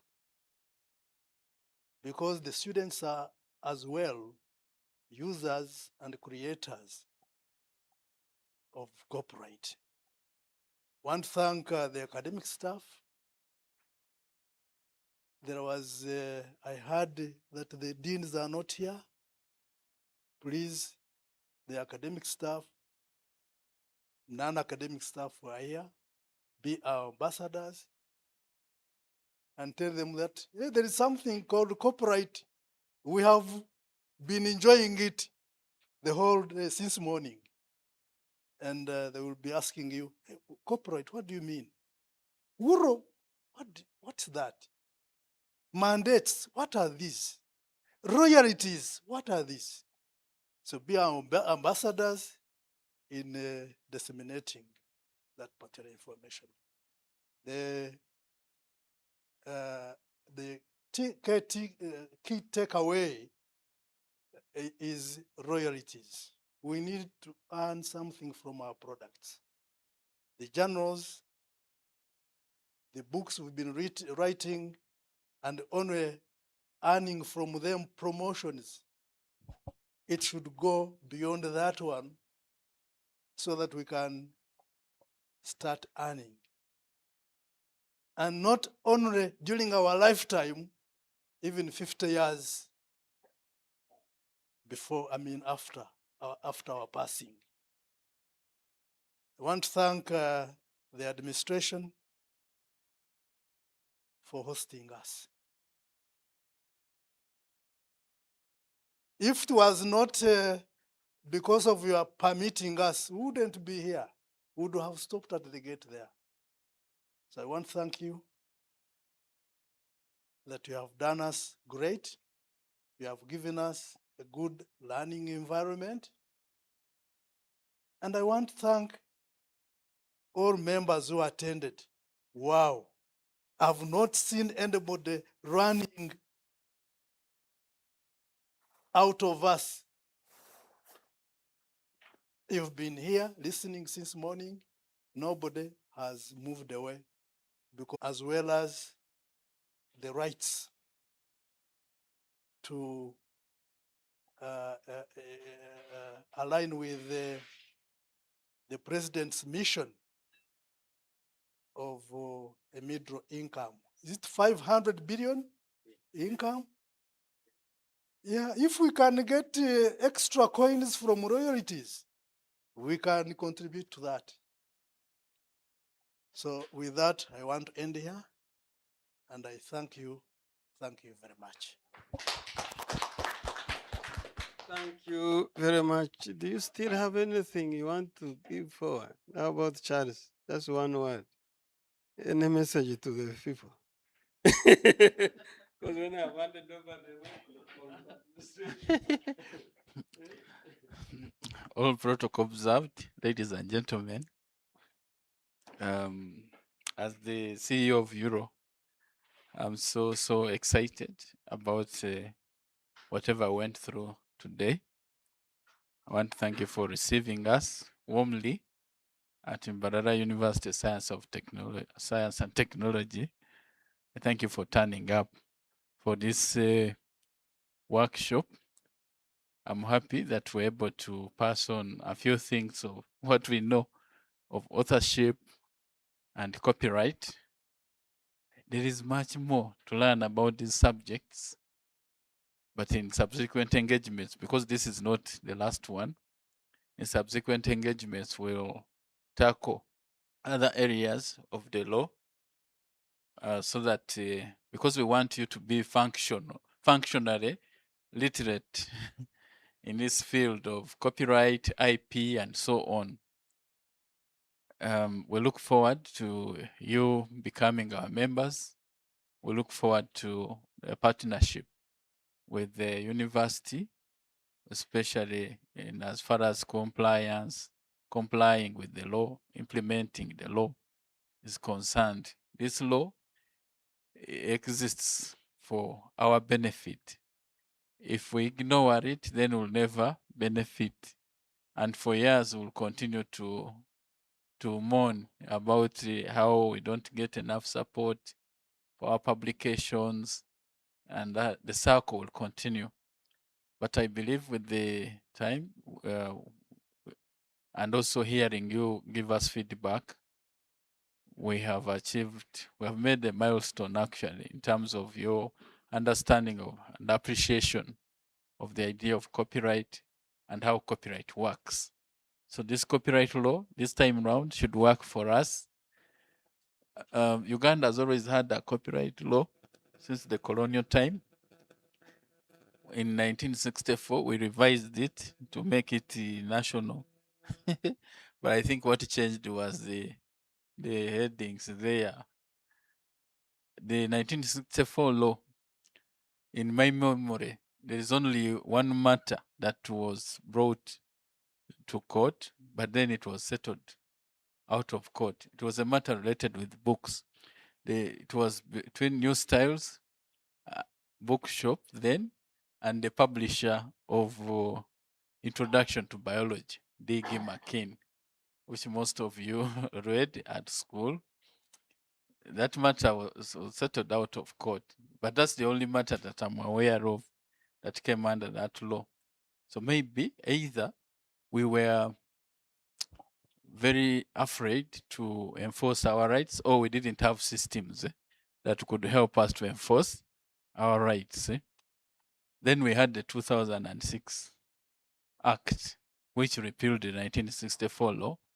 Several matters were brought before court under that act, but also then we also had the many CMOs get registered to support creatives in asserting their rights. And now with this new amendment, many things again have been added to make the law stronger and to make it work for us. So we have lost all of the excuses for not enjoying the benefits of the law because we have everything that is needed for us to benefit. We'll be coming back to take you through more trainings on authorship, on the actual business of authorship. We'll bring publishers here so that they can tell you what you need in order to get your book published. We'll also engage the international journal publishers and so on so that they can be part of this journey. We want to make our country a premier country when it comes to the area of publication. Some years back, sorry for talking long, there were many students, for instance, coming from Tanzania, Kenya, to our Ugandan schools and universities. And at some point they said, Uganda had the best education in the region.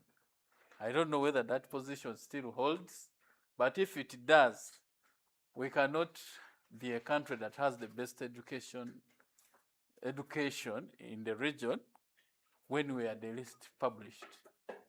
So we need to change that angle. Ideally, we should dominate the East African market with our publications, beginning with benefit from that East African community customs, whatever, so that we're able to sell lots of works across the borders.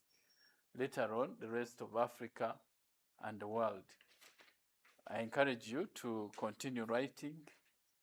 We are here to offer the support for you to excel in this business. I thank you very much and I wish you the very best. So, thank you very much. I don't want. People are not hearing. Okay, so lastly, I want first to give, some of you picked forms there. You fill that form, even if you have no money, we'll contact you. Then it also, you can write utanauganda.org, http utanauganda, you access the form online and you can fill it. And lastly, before I hand over, I don't know who is not a Christian here, but this business we have brought you follows the parable of the workers in the vineyard. Somebody has a Bible there? Matthew chapter 20, verse 1. I want somebody to read. Parable of workers in the vineyard, Matthew chapter 20. He says, if you are not ready, that for the kingdom of heaven is like a landowner who went out early in the morning to hire laborers for his vineyard. Now when he had agreed with the laborers for a denarius a day, he sent them into the vineyard. And he went out about the third hour and saw others standing idle in the marketplace, and said to them, you also go into the vineyard, and whoever is right, I will give you. So they went. Again he went out about the 6th hour and the 9th hour, and did likewise. And about the 11th hour he went out and found others standing idle, and said to them, why have you been standing here idle the day? They said to him, because no one hired us. He said to them, you also go into the vineyard, and whatever is right you will receive. So when evening had come, the owner of the vineyard said to his steward, call the laborers and give them their wages, beginning with the last to the first. And when those came who were hired about the 11th hour, they each received a denarius. But when the first came, they supposed that they would receive more, and they likewise received each a denarius. And when they had received it, they complained against the landowner, saying, these last men have worked only 1 hour, and you made them equal to us who have borne the burden and the heat of the day. I would say praise the Lord. So this business we are going in, you might have been publishing for many years, and you don't receive. But the purpose why you wrote is very important. If you wrote for purposes of preservation, like this book on my blacksmith, and I don't get sales immediately, I'm not going to complain, isn't it? Because my purpose was what? If you wrote for promotion and that is what you got, don't complain that authorship has no money. Are you getting me? But the authorship money, when it comes through the copyright and the neighboring rights and the royalties we are talking, then you'll appreciate.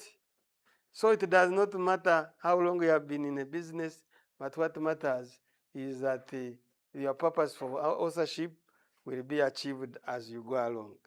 Okay? With those few remarks, I want to invite Adrico to give, I don't know what you are going to do, but to ensure that the workshop is closed. Can you clap for them? I think we need to clap again for the team. It has been worthwhile for us to be here. I've learned a lot. As an institution, we are creators and consumers, but also we have a role to play as far as copyright law is concerned. It should be implemented. And it has provisions that will work for us as authors or publishers. So those who have not yet done any publication yet, I think if you are here today, you already have a motivation to do it, because someone is going to collect royalties at the end of the day. Even when you are not around, your estate will still continue to benefit from this. And of course, we've sat for a long time. Mine is not to close the workshop, but to invite the representative of the Vice Chancellor, in this case, Professor Leju, to give us a closing remark. Thank you. Okay.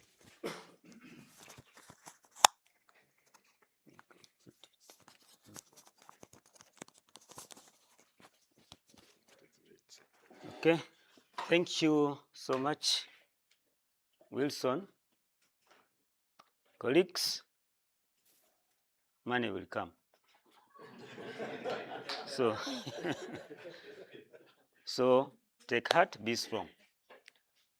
Otherwise, thank you so much for giving me the opportunity to represent the administration. And on behalf of the administration, I would like to take this opportunity to sincerely thank our facilitators. Can you give them another rap? URSB, thank you so much for coming. And thank you for creating a teamwork to bring the board member. Thank you so much for your speech, for your remarks. URRO or URRO? Thank you so much. And UTANA, is it UTANA? UTANA. Thank you so much for the teamwork and for taking this initiative to come to Mbarara University of Science and Technology. We also apologize for the late start during the time, but I was happy that you had gone to meet the administration to have that engagement and enlightenment. And finally, we're all here. Anke was the first person to be here, then was the second. She was also getting worried, but she comforted me that let's keep going. Otherwise, the other members, library, thank you so much for bringing the team from Kampala. And this is the beginning of success. The other time when I saw the copyright bill, the musicians were excited, they all went to parliament. I thought it was for only the musicians. But today, I'm very glad that the academicians are also part of the benefit, and I'm very grateful. You have done your part, you have really enlightened us. There were so many questions, but at least you attended to each and every person's questions. And as you mentioned, all of us were here. It is coming to past 4, but everybody is still here because the thirst for knowledge has been at its maximum. And you have given us a lot, you have shared with us, and still, we always have the Oliver Twist model that, please, when you get time, come again. I know someone was complaining the deans were not here. This is a tight season. I think there are a series of meetings. Year ones are reporting, there's registration, there are a lot of activities taking place. But I'm happy to know that we are live on one of our favorite TV, local TV, 8. They've decided to take us live, and many people have been joining online. And we would request the librarian to make sure that that channel is shared to all the academic staff. And not only the academic staff, but all the staff in the university. Get that 8 will be able to give you that link, the YouTube link, then it's shared for those who missed. Of those who missed will be able to benefit. And I would also request all the other staff members, the academic staff, the supports, the technical staff, plus the students who are here, who have braved the training right since morning. You be the ambassadors. He has mentioned it. Be the ambassadors. Go and spread this gospel to the other colleagues who are out there. Share this. Go and share the YouTube channel. Let them also listen to the message from our facilitators who have done a wonderful work. And we shall also do the same. We shall also take it to our faculties, members. We are going to share this information to ensure that the money is on the way. The money is coming, because I think that has been the challenge. People have been publishing or writing just for promotions. But now there is the light at the end of the tunnel. We shall also encourage them. And this one has come at the right time. The universities have been requested to go for competence-based. And in the competence-based, we are looking for outputs.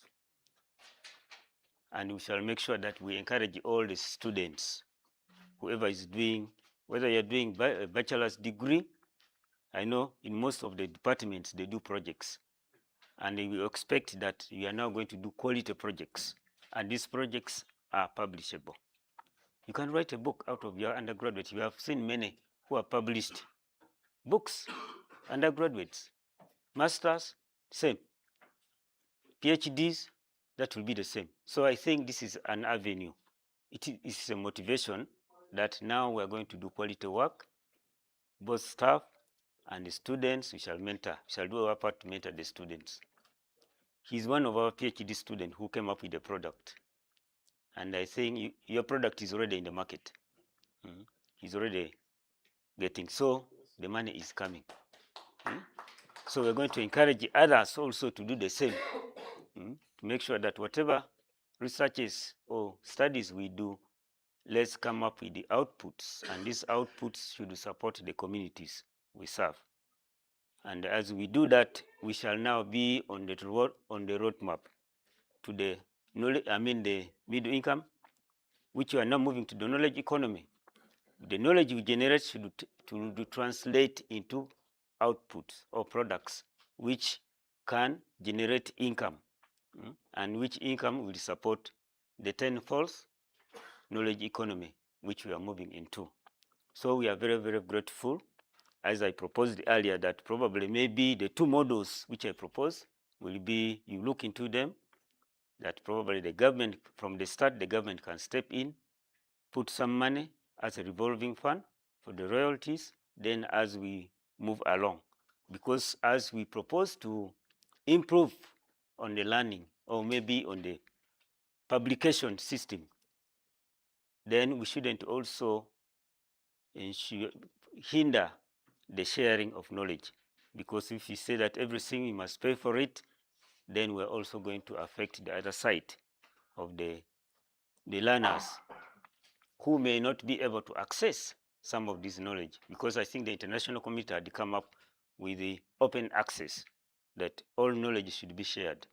And that's why the library was also given some links for other international organizations supporting some of these access rights to some of the journals or international journals. But I think this is a step forward. We shall do our best to make sure that knowledge is shared. The knowledge generators are able to benefit, or they are rewarded for their efforts in generating knowledge, because we mentioned earlier that we are knowledge users as well as knowledge creators. So we have to make sure that as you use the knowledge from earlier publications, let's use the basics we get from there to also generate new knowledge so that we can be able to support our economy. Otherwise, with those very many remarks, I would like to say thank you very much, library team, for bringing our facilitators. And thank you very much, Professor, for using the competence-based method of approach. For engaging learners in the system, and all the other facilitators did wonderful work. We really enjoyed it. And that's what kept everybody here. But if you had used the traditional or the conventional method of lecturing, everybody will be dozing. But that engagement has been very, very wonderful. We are very, very grateful for the work well done, and we hope you go, as you go to other universities, to spread the gospel. We wish you all the best as they spread the message, and we shall always appreciate and remember you for the wonderful day you have given us, for engaging with us, and for enlightening us. We came with the little knowledge, we're going back enriched, and we thank you so much. May God bless you very much. And thank you so much for the soul message. That message also has enriched yet for those who are, I think our colleague was not happy that the knowledge is being shared, but he's not getting something. But that verse should reach him so that he can feel at home that the rewards will come. And sometimes they say, let's invest in heaven, where there are no thieves.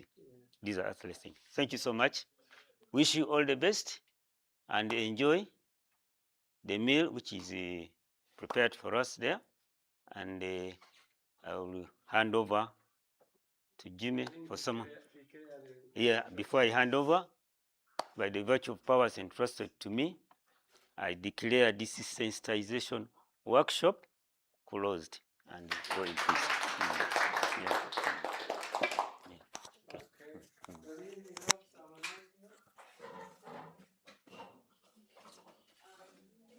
Very much. I won't add the voice after the PC has spoken. So just a few administrative remarks.